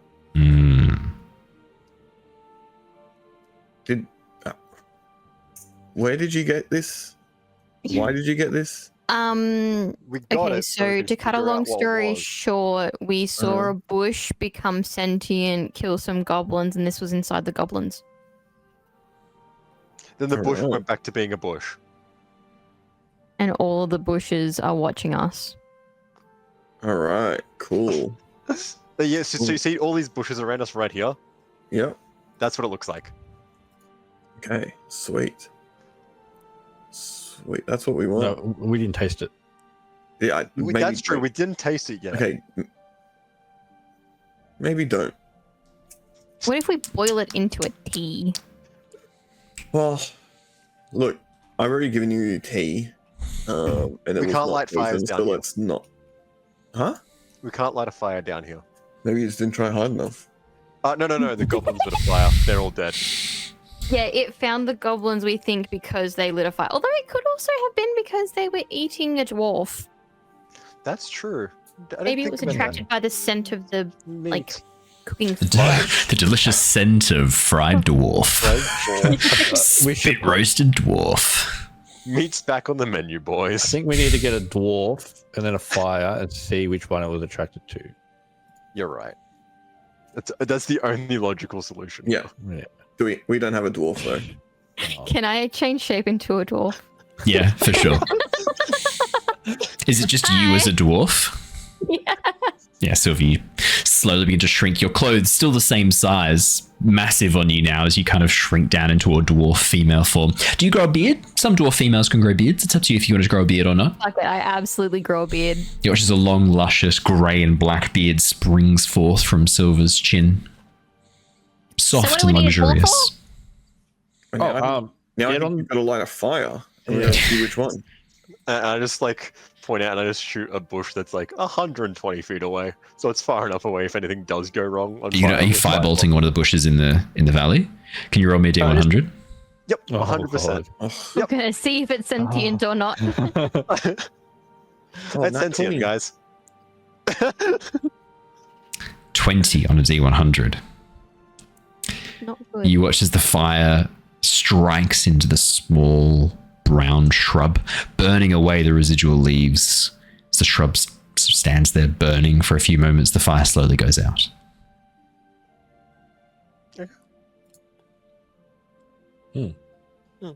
Nothing. I think you guys just made this up.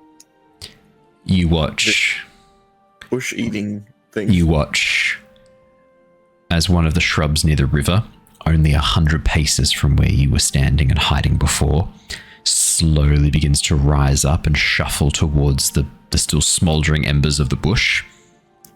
It reaches forwards as vines begin to wrap around, smothering the fire completely. And then you watch as the bush sinks back down into the sodden earth again, indistinguishable from every other bush, shrub, immediately invisible amongst its friends once again. Cool. And So turn let's back try. into myself and be like, so it's the fire that did it. Let's maybe not do that. So we got another solution now. We set every bush on fire. Okay. Yeah. But what if we didn't? What if you just set that bush that was just then sentient on fire? Okay, so I've looked away since then. Which one was it? I don't remember. It's impossible to tell looking at the section below. There's no way to know. Aim in We that could- general direction. We could just You know the possibly general go to direction. lead. Easily could just general leave. direction. How many Yeah, things can you set on fire at once? What one? Oh. How many things can you set on fire at once? I mean, if I throw a torch at it. That's a good counter actually, Dysis. Well done. I can't Got You're her. made of fire. I expected more. Let me get one more long rest in, hopefully, and I can probably set more things on fire.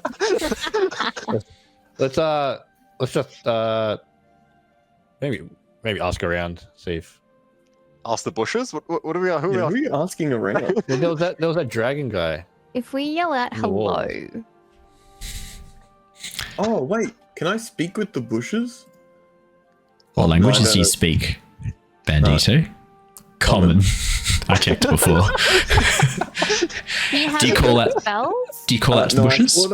I thought I did have some speaking Speak with animals? languages, but then I got rid of them for all my Yeah. all my healing spells that I am. Oh, they're smart. Yeah. Yeah. Yeah. Yeah, I'll call out to the bushes. You call out to the bushes. What do you call out? Hello? Hello, Bushes. bush? How loud are you Hi, calling this Bree. out? Probably like a 6 out of 10. Like Okay. I'm yelling at my kids for like not listening and dinner's ready. As your voice echoes through the ravine, Bandito, Mm-hmm. you hear the sounds of something shuffling in the darkness.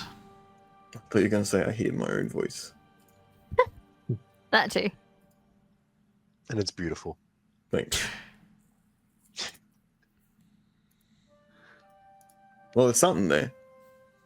I look around. Doesn't mean we have to wait for it to get here. We could just No, go. I have a quick look around. Can I have a perception or investigation check, Dysis? No. I'll also do a perception. That's absolutely fine. I'll give I'll do your 18. perception. 18. 18, 19, 16. Fantastic. So 18 for Bandito. Bruce sucks. 19 Oh, for Dysis, 16 for Sylver. Lars, did you want to join in too just for fun while you're here? I think I did. Oh, where's coming There you through go. 7. Lars, Not very perceptive. nothing wrong looking good. now? Yeah. Sylver, flail. Dysis, and Bandito. Above you, pulling itself forward, is a vast, viney form.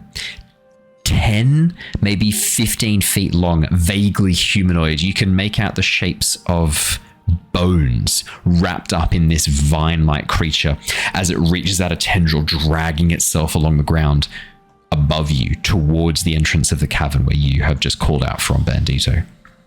Cool. Hey, this reminds me of my backstory. Let's run. Yep, cool story, bro. We gotta go. I think we should leave. Which way are you going? Back into the cavern or out into the ravine? They said ravine, right? Is that what you guys said? Cavern. Well, you guys said Cavern. out to the waterfall. Cavern. Cavern. Cavern. Cavern. Cavern. When we get out? Yeah. To the waterfall. Cavern. Okay, that's up. Yeah, that way. Yeah. Also, As all 4 of you rush back into the cavern, you watch as the vines reach the entrance and drop down, completely sealing the entrance to the cavern with this cascading curtain of grasping thorny vines. There's a clatter of bones behind you as you rush towards the entrance of the waterfall. Stumbling over the rocky ground, the gravel pathway that makes its way through this cave, Bandito, you reach a wall of water pouring down in front of you. Dysis, Sylver, Lars, you've been here before. You know what this is. What do you do? I jump. cannonball.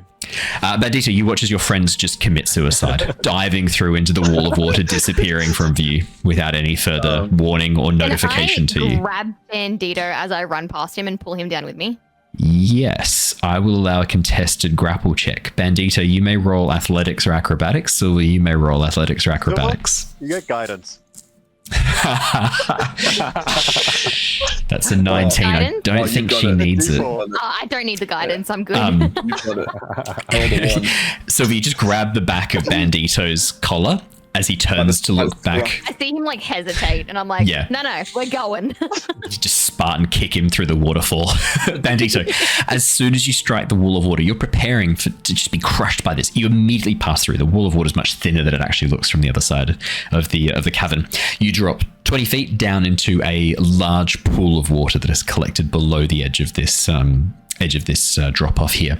And as all of you land in the water, a blast of freezing cold water. I mean, this is snow that has melted and traveled down. That's where this stream has originated, is up on top of the mountains. The water is freezing. And as you pull yourselves out onto dry land, you can see the pathway that you were following before from town does sort of follow down and actually pass by this pool. Down below you, a little bit further, the ravine opens up once again into what looks like a series of farmland, farmsteads and farmland that have been established, taking advantage of this depression in the middle of the mountainside here. You can see lights are on in the homes of the farmstead. You can hear the gentle sounds of animals occasionally calling out, the gentle bleats of sheep, the moos of cows. What else? There is no emergence. Yeah? Sorry, I was going to ask, can we hear anything from the cave behind us? No sound from the cave behind you. And as you look back up, you don't see any vines suddenly poking through the water. No evidence at all that thing is still chasing you. Awesome. Okay, good. It was moving pretty slow as well. Mm-hmm. It's hell to fight. That's all it is. What would you guys like to do? Hey Dysis, is there any chance that like you can dry us off and warm us up a little bit once we are on the bank? Since you're made of fire. I'll just produce flames with my hands and just like sort of hold them near people so they can heat up a little bit. Oh, like one of those like really shit hand dryers. Yeah. I was kind of just expecting you to like just like sit down cross-legged and your head just goes. I could also do that, I guess, if you want. You can be a campfire. I think this is just a bit more practical. Yeah, probably. Perfect. The warmth from your produced flame does heartily warm up the party, drying out the sodden clothing as quick as you can, providing a bit of comfort after you were feeling pretty cold and pretty awful. Okay, so last farm on the left. Anyone? Yep, let's go. Yeah, why not? Can we see any lights coming from that one? Yeah. There's lights in the windows. Oh, awesome sauce. Dysis, just while we're walking towards the farm. Yes. That was your note? Was there anything wrong with it? I just any sort of information would have been a bit go better. down, follow the rope. Yeah, but I don't know. I expected just some sort of what you're doing. Oh, we didn't know what we were doing at that stage. So you just go down any random hole that you find. Yeah, we all that's have exactly average what happened. intelligence, okay? Yeah, To be fair, Bandito, he fell down the hole. If it makes you feel any better. By accident. It makes more sense. It makes more sense. It checks Wait, out, he right? wrote the note and then fell down the hole? No. He fell down the hole. Sylver helped him climb back up. They then decided, hey, if a hole has manifested Let's climb itself. back down. Yeah. Yeah. Pretty much. Okay, when you say it like that, it makes it sound really stupid. I'm just reading back what you did. It's bad. Oh, also that hole, that tunnel, the building that was next to it, was probably belonging to Tiamat of some kind, her cult or something. So, just a full heads up, bad news bears. Okay. Or should I say bad news dragons? Bad news drakes. Bad Bad news dragon? drakes. Bad dragon. Nice. Well done. Excellent products. As you make your way down towards the farmstead, you're looking for Carrick, are you not? Cleric. Yes. Carrot. Carrot? Carrot. Cleric. The pathway that you follow leads you past 3 other farmsteads before you arrive at the worn fence and gate marked with the runes, the common runes for Cleric. As you push open the gate and begin to follow the pathway through, you can hear the sound of a dog barking. A voice calls out from inside the homestead, which is probably about sort of 80, 90 feet away from the entrance to the main road. It's all right. It's all right. We'll take a look. Down, boy. As the door opens, you watch as an older gentleman, long graying sideburns down towards his cheeks, holding what looks like a rather large pitchfork, sharp, almost a trident, really. Halt! State your business. Oh, it's you lot. Oh, hello. Hello. You scared me. What are you doing out here at night? Good to see you again. We came. We both immediately Just a stopped. bit of adventuring. We came to investigate the issues that you wrote into the mayor about. Some livestock going missing and things like that. What are you doing here at night? Surely this is a job for the daytime. What better time to catch the things that are taking things in the night than at night when they are taking the things? Yo, that's fair. Yep, fair enough. Yeah, well, I'm pleased the mayor's taking it seriously. What are you lot doing investigating that, though? We volunteered. Personal interest. Right, fair enough. Well, far be it from me to get in the way of your investigation. What do you want to know? Come in. A cup of tea. I can talk you through what happened. As he gestures inside the rather small one-story building behind him.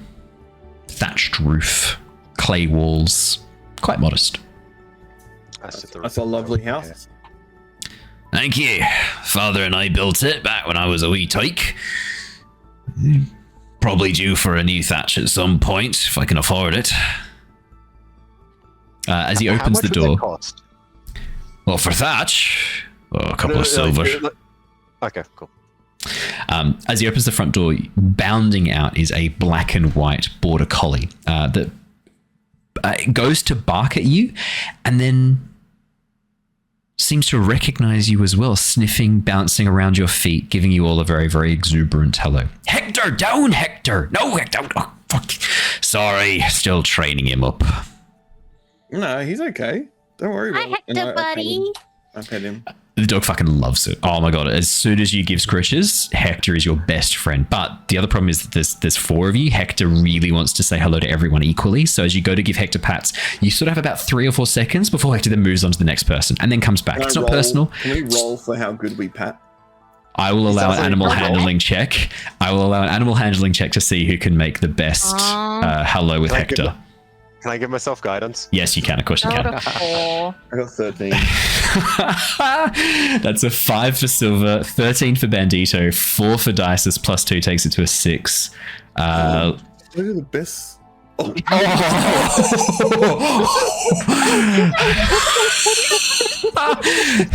I'm updating it now. That's a natural 1 for a 0 for Lars. How does this happen? Lars. Minus ones do you have? Anything that's wisdom.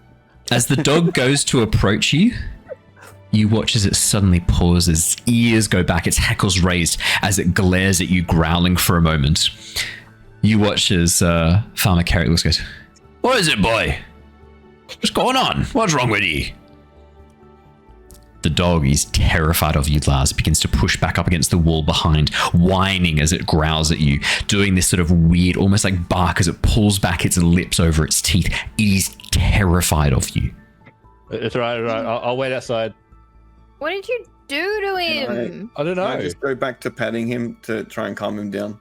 Yeah, with a 13, it doesn't take too long for Hector to calm back down to enjoy your pat, but Hector will not go anywhere near Lars, and Lars, if you step inside, Hector goes and hides under the table, growling at you the whole time. Can we converse near a window? I'll stand outside. What's going on here? Hector, you've never been like this before. Yeah, we can converse near a window. Must be some smell or something on you.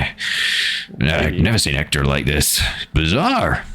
Yeah, well, here talk about the animals missing. Well, unfortunately, I lost Hector's older brother the other night, a couple of weeks back. Had him out guarding a number of the sheep. Next morning, Hector's brother and 2 sheep were missing. Was it you, Lars? I don't know anymore.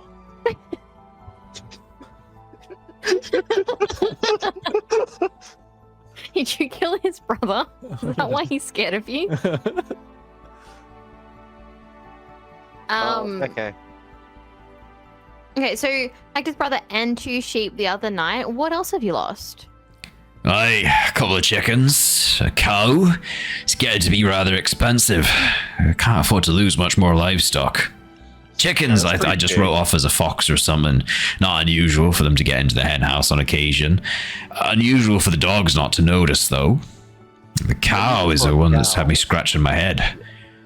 All that was left was a single hoof. That's why I rode into the reef. I thought maybe it was some sort of animal attack. But if it was, it took the whole cow. Left nothing behind. No blood, no nothing. Just a hoof. Downright eerie. Maybe. I let me have a look. She gets up and wanders over towards us. It looks like some sort of urn containing some items. He paused through a moment later. He actually pulls out a hoof, literally the hoof of a cow. There is no fur left. There's a section of bone sticking out the top, but otherwise it is completely clean. Here you go. Rather grisly trophy, if you ask me. You can have it, though. I don't need it. Can I investigate it and see if there's any way for me to determine how the hoof was removed from the rest of the cow? Like, does it have, like, teeth marks? Does it have, like, cuttings? This is definitely falling under investigation or medicine check. Trying to figure out. Hold a 9. Handling? Not so much animal handling. This is more sort of falling into the medicine. You're good at medicine, Bandito. That's a wisdom skill. Yeah, okay. Can I do that? Yeah, you can do a medicine check. Of course you can. 9 on the investigation, Sylver. Looks like this is from like a dead cow. Like it's just old. Just an old dead cow. It's just fallen off. Bandito, 10. No signs of cutting or tearing, but again, it's bizarre the way this has kind of been removed. You're not sure either. It looks like it's just from, like, if you left a cow carcass out in the sun for a couple of weeks, the hoof might fall off. But the bone's also broken, so that's weird. Yeah, you don't know. Weird. Super weird. Was there any, like, tracks or anything out of the ordinary? Nay, no tracks at all. There's no signs of paw prints or claw marks or any of the like. Awesome. There were, near the hen house, though, I should say, there was a, I thought something had burrowed in underneath, a fox or something the first time. The chickens were the first to be taken. That's why I thought it was a fox or something. There was like a strange pile up of dirt on either side of the coop. Thought maybe something had burrowed in. The chickens? Is that what? It borrowed the chickens? Burrowed into the coop. I don't. Look, I hope they've whatever it is has borrowed them and will return them. It was one of my prize egg-laying hens that was taken. Was there any scorched marks in the area? Nay, no scorch marks, as far as I'm aware. Can't say I noticed any of the like. Well, like charcoal and stuff after a fire. Yeah. So it's like they dropped a torch or something, or like... Hey, noticed none of that. None of that at all. Okay.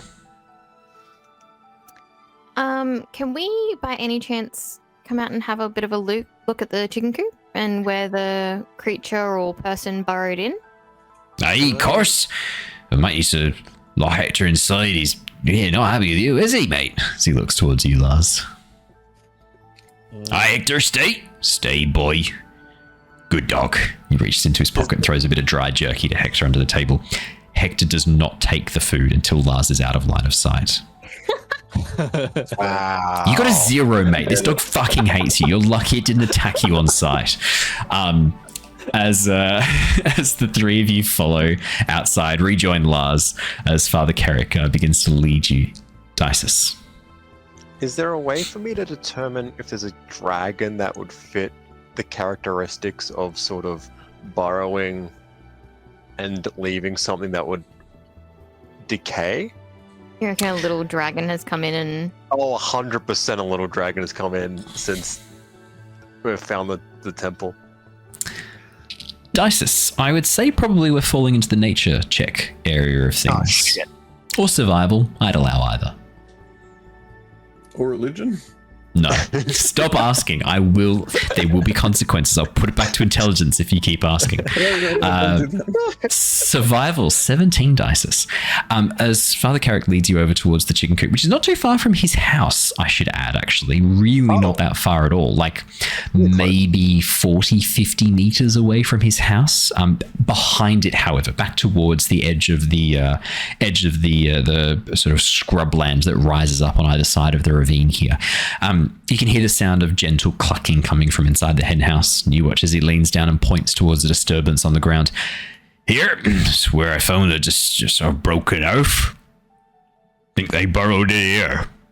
Maybe. I don't know for sure, but this was new the next morning after I noticed the chicken were gone. Dysis, as you look at it, it doesn't really look that much like a burrow.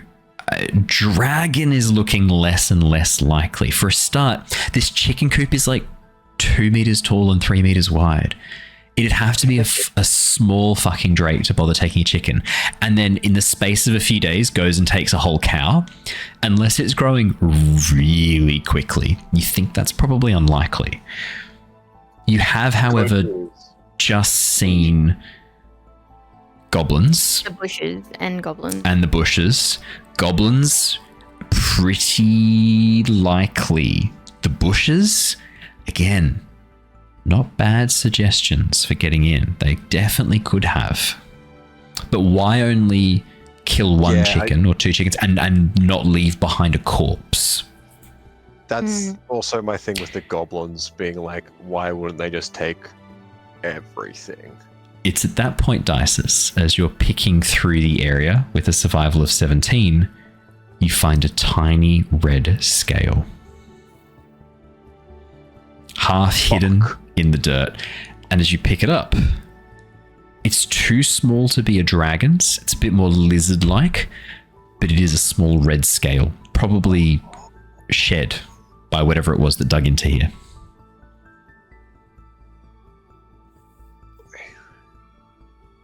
Okay, awesome. I'll sort of just like, not to raise alarm with like the farmer, but like just sort of like pass it around so other people can see and, and get a vague idea of what's happening. Sylver, Lars, and Bandito, you watch as Dysis hands you about 3 centimeter by 8 centimeter tiny scale. Tiny red scale. Can we do any kind of check on it to see if we know or if we've seen something with this kind of scale before? Nature, please. Drake? Only nature? Only nature. Oh, yeah, we know. We know. That's another one from Darren. What is going on, mates? Darren. Are you okay? Lars, you have seen this scale before. Oh my god. An ancient red dragon has been here, and in its confusion, fighting the mighty cockerel hidden inside this area, it has lost one of its heart scales, covering the weakest point of its chest. If you can find the beast, pierce it right where the heart scale has been lost, you can slay this mighty demonic dragon. These dragons can change shape. Maybe it's the farmer. You don't know. Maybe it's the dog. For the normal people, Bandito, that's a natural 20, Bandito. 14 from Sylver, 12 from Dysis. Sylver and Dysis, you immediately are able to narrow this down. Maybe lizard folk, maybe kobold. Bandito, you've 100% seen this before. It's definitely a kobold. This is a kobold scale. Natural 20 is going to get you some stuff. Kobolds revere dragons. They will often seek out places associated with dragon iconography, dragon imagery. They see themselves as tiny dragons. If this is a long abandoned temple to Tiamat, it is 100% believable that a tribe of kobolds has moved in here. What's more, if a kobold that was on scouting duty or 2 kobolds were on scouting duty and came across a hen house, they would absolutely take 2 hens and bring back more kobolds the next night to take more food and bring back more kobolds the next night to take more food. Like, this matches the timeline perfectly. You are 100% confident that a tribe of kobolds is living somewhere nearby. They are unlikely to... Tonight. Maybe. You don't know that for sure. But it is unlikely that they would try and take on the farmer, not knowing how many, like how strong he is. They will more than happily take all of his livestock night by night, though. And if they're taking stuff from him, they're taking stuff from others, for sure. Other farms will have been affected. Maybe they haven't noticed it yet, but the kobolds will be taking stuff, for sure. I tell the guys what you just said. No, I don't think you're right. Ancient red dragon, Lars. Yeah. Kobold that doesn't make sense. Yeah, Lars, it's an Illithid. The Illithid Empire is reborn. They've taken the chicken brains, then the cow brain. Next it'll be your brain. That is the next brain in the order of chicken, cow, Lars, pig, dog. On that fight? Yeah. Lars, I don't want to say that I don't believe you, but you did think that you came from this town a few hours ago. Oh, true, yeah. I think It's you not need some sleep, buddy. Yeah. Lars, you feel equally sure about this as you did about that, and that's probably a red flag. That's the first clue something's wrong. Yeah, you're right. Well, I think we should Kobold. maybe like stake out the area a little bit, see if we can either catch them or follow them back to where they are. I think we should follow them. Yeah. So Right, well, you're more than welcome to stay if you want to keep an eye out on the farm. I'm not gonna tell you no. Keep an eye out on the livestock. Cattle are down towards the eastern pasture. I've got some sheep over in the west. I guess you could. I've got a barn in the middle of the 2 if you wanted to hide up in there. There's a hayloft up the top, some windows out looking over both. You can climb up into the hayloft if you wanted. Pretty That's good probably eye a on good both. idea. It's where I set up the first night when I was keeping an eye on things. Didn't see fuck all. I think that's a good idea. I think we might set up there so we're not. Yeah, my Close to eyesight's anything. not so great in the dark. is there any like tree line or anything like that? Yeah. There's a scrub line and tree line right behind the hen house that follows the edge of the property. I would like to post up in a tree. All right, well, suit yourself, miss. See ya. As you just wander over to the tree. They're not, so I should clarify, these are not big tall trees. These are maybe shoulder height, like shrubby trees. Okay, I want to hide in the scrub then. How far away would that Yeah. be from the barn? Probably about 30, 40 feet. The tree Okay, line to the edge of the barn.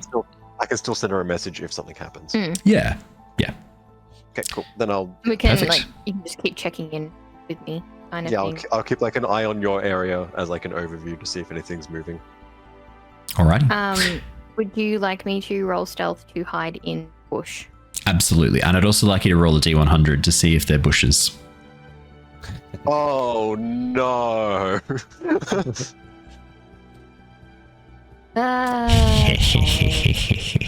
Just out of curiosity, Hello. how big is the barn? Would you say? Would you say it's like a large? It's No, as big as a hayloft. it has a hayloft. The barn is like 30 feet long. Is it large or smaller object that isn't being worn or carried by someone else? It's not an object. It is large. Wouldn't it be huge? No, because you're medium. So it'd be maybe huge. Yeah. Look, it's not a big barn. It's on the border between huge and large. Stealth 14. Can I change 46. my shape into a D100. Can I change my shape into a small creature to hide better and maybe get advantage or a plus or something to that? Or change yourself into a kobold. I don't think my character wouldn't have seen Or kobolds just before, I into don't another think. bush. Might have seen kobolds around Nostea. Kobolds on Nostea live maybe. much the same Yeah. lives as goblins, gnomes, and dwarves. Because of the events of the ruin, a lot of the kobolds that turned against Tiamat and ended up working with the the alliance of the gods live like gnomes, like humans, like halflings. So you probably would have seen some like civilized kobolds, shall we say? Do you want to roll for me let's do a history check. Let's see how many kobolds you've encountered in your life really quickly. 11. Yeah, I'm going to say you've encountered 1 or 2 kobolds. Enough to know what they look like.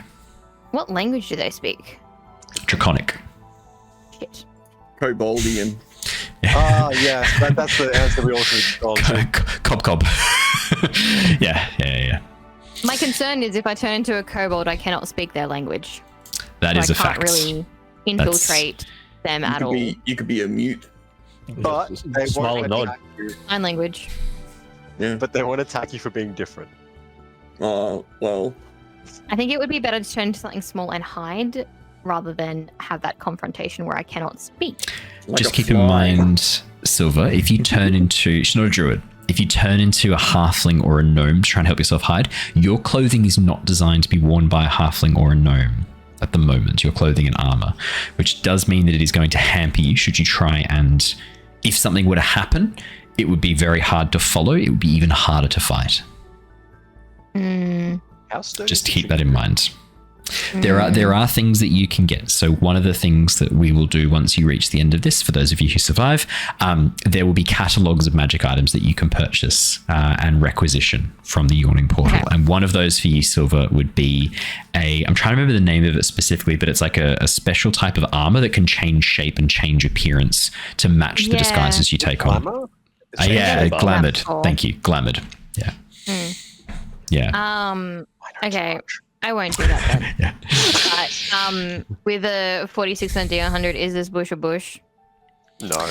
Silver, as you climb into the bush, you can feel the spiky twigs scratching against your skin, closing it around you as it begins to wrap you in its woody embrace. Nothing else seems to happen. Excuse me. It seems to be a normal bush. For now. Perfect. Dysis, Bandito, and Lars, if you were climbing up into the hayloft, could you please give me a stealth check with advantage? Yes, Papa. Advantage. That's 2, right? Oh, I've thank got you. the sneezes. I think I'm getting sick tonight. That's great. My advantage is coming. Look at that. So we have a 3 I'll take it. and a 19. We'll take the 19. Lars, that's a 16. What was yours, Dysis? Hasn't come through for me, sorry. Oh, it's because I do the thing and it's a 13. Well, don't do the What- thing. What's the thing you're do the doing? other thing. I do the advantage on D&D Beyond, and for some reason that doesn't come through on here. Don't do the advantage of D&D Beyond then, so that we can have it come through. Darren did that though, and that's Yeah. how it came through on his. Oh yeah, Yep, look, hey, it just hates me.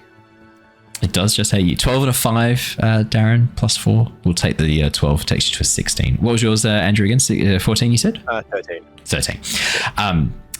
As Bandito, Lars, and Dysis climb up into the hayloft, up the rickety ladder, and get yourselves in position, you can hear the sound of squeaking coming from below you. This place definitely has mice and rats in it, but as you get into position and begin to take watch, the night advances. How long are you staying up here in these positions, keeping an eye on the fields? Bandito. All night, baby. Okay, that's what I wanted to confirm. An hour and a half into your vigil, as the lights have been turned off in the farmstead, as Farmer Carrick has gone to bed. Because that's what they need to wait for anyway. Could I please get perception or investigation checks from everyone? Sylver, it is pitch black. You have disadvantage on this roll as you do not have dark vision. I am so sorry. Is that a religion check? No, I did not, and I am now changing it back to intelligence because you have. I warned you. You were given warnings that this would occur. I'm just gonna call it now. Perception. I rolled 20. a 17 and an 18. Fucking hell, well done, Sylver. The light of the moon shines upon you this night. Dysis, that Maybe is I an just put 8. my little blade out. Yeah, What's this? that's an 8. Adding a Why are you 2 getting for your extra? guidance. You can give yourself guidance. Oh, that sucks. You also can probably give yourself guidance. You're a cleric. You should have the guidance cantrip. I don't. I'm a healer. What did you? No. These are cantrips. What did you take as your cantrips? He took mending. He took Oh, I do mending. have guidance. I have guidance, mending, light, and spare the dying. Probably use guidance then. No, I asked the question and Andrew said I couldn't. You can. I asked the other day, I can pull up the, hang on, nah, fuck you. I pulled up the message. I said, can I cast guidance on myself? And Andrew goes, no. Why could you cast guidance on yourself? Typically, you can't, and I was just like, "Hey, can I cast guidance on myself today?" And I went, Can I cast and I'm guidance like, on myself? "Cool, Not really. I'm happy for you two to cast guidance on each other. That's not a problem. okay, cool." But he's casting it on himself. Is guidance a touch spell? Yes. Yeah. No, I just touched myself. Excuse me? And typically, you can't typically do it because you're trying to do an activity while you're like getting guidance. Then Yeah. how did you give yourself guidance? He's looking at Normally you're only allowed to do it if you do it before you do the thing. So like essentially it lasts for a minute. So you can do it to yourself if you do it before you do the skill. Yeah. Because it's yeah. So that's why I'm happy to allow you to cast it on yourself, because it's like, it just says a willing creature, and then for the next minute they can add a 1d4 for the next skill check that they need to make. So for me, unless it's like a surprise thing, I've got no problems with you guys adding it like as a beforehand. But like for example, like if it's in combat and it's for initiative, no, definitely not. You can't add guidance to that, and it's for skill checks anyway. But if it's in like the midst of combat, I'll be a bit more tight on controlling that. But for stuff that you've got warning for, I've got no issues with you casting it. It's not a problem. I thought it was like short of time. That's why I was a bit no. Now you got a minute. Sages. Yeah, for some reason I was like, oh, it only lasts for one round. I was like, oh, okay. No. It's a whole minute you've got it for. It's not a problem. And while you're concentrating on that, remember as Right, well, a like minute. Yeah. A minute is a long time. Like, Yeah. Perfect window. As the night wears on, the lights go out. As Farmer Carrick gets to bed. Everyone but Lars and Dysis.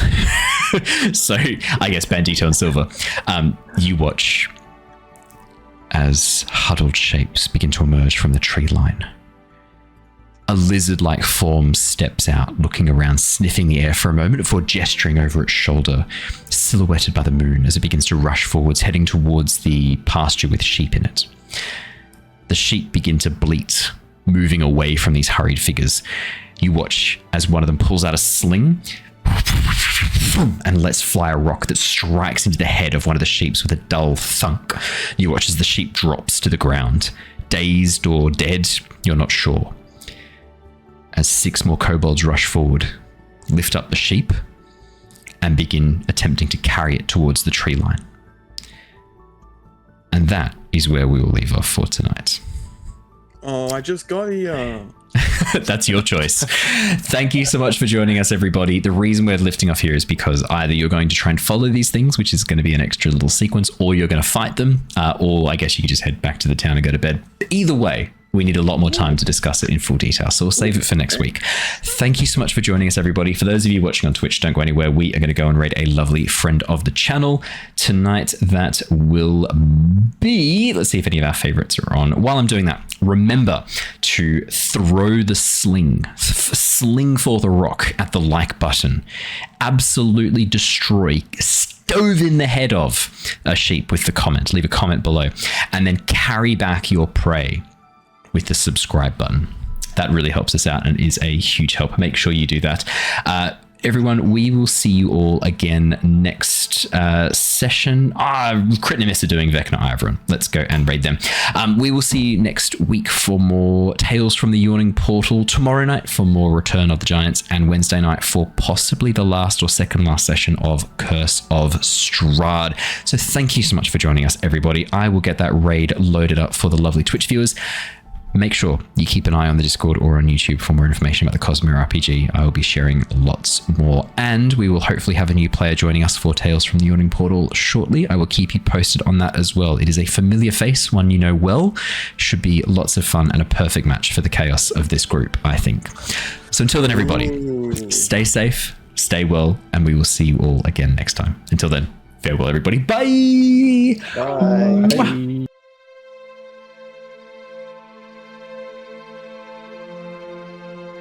you.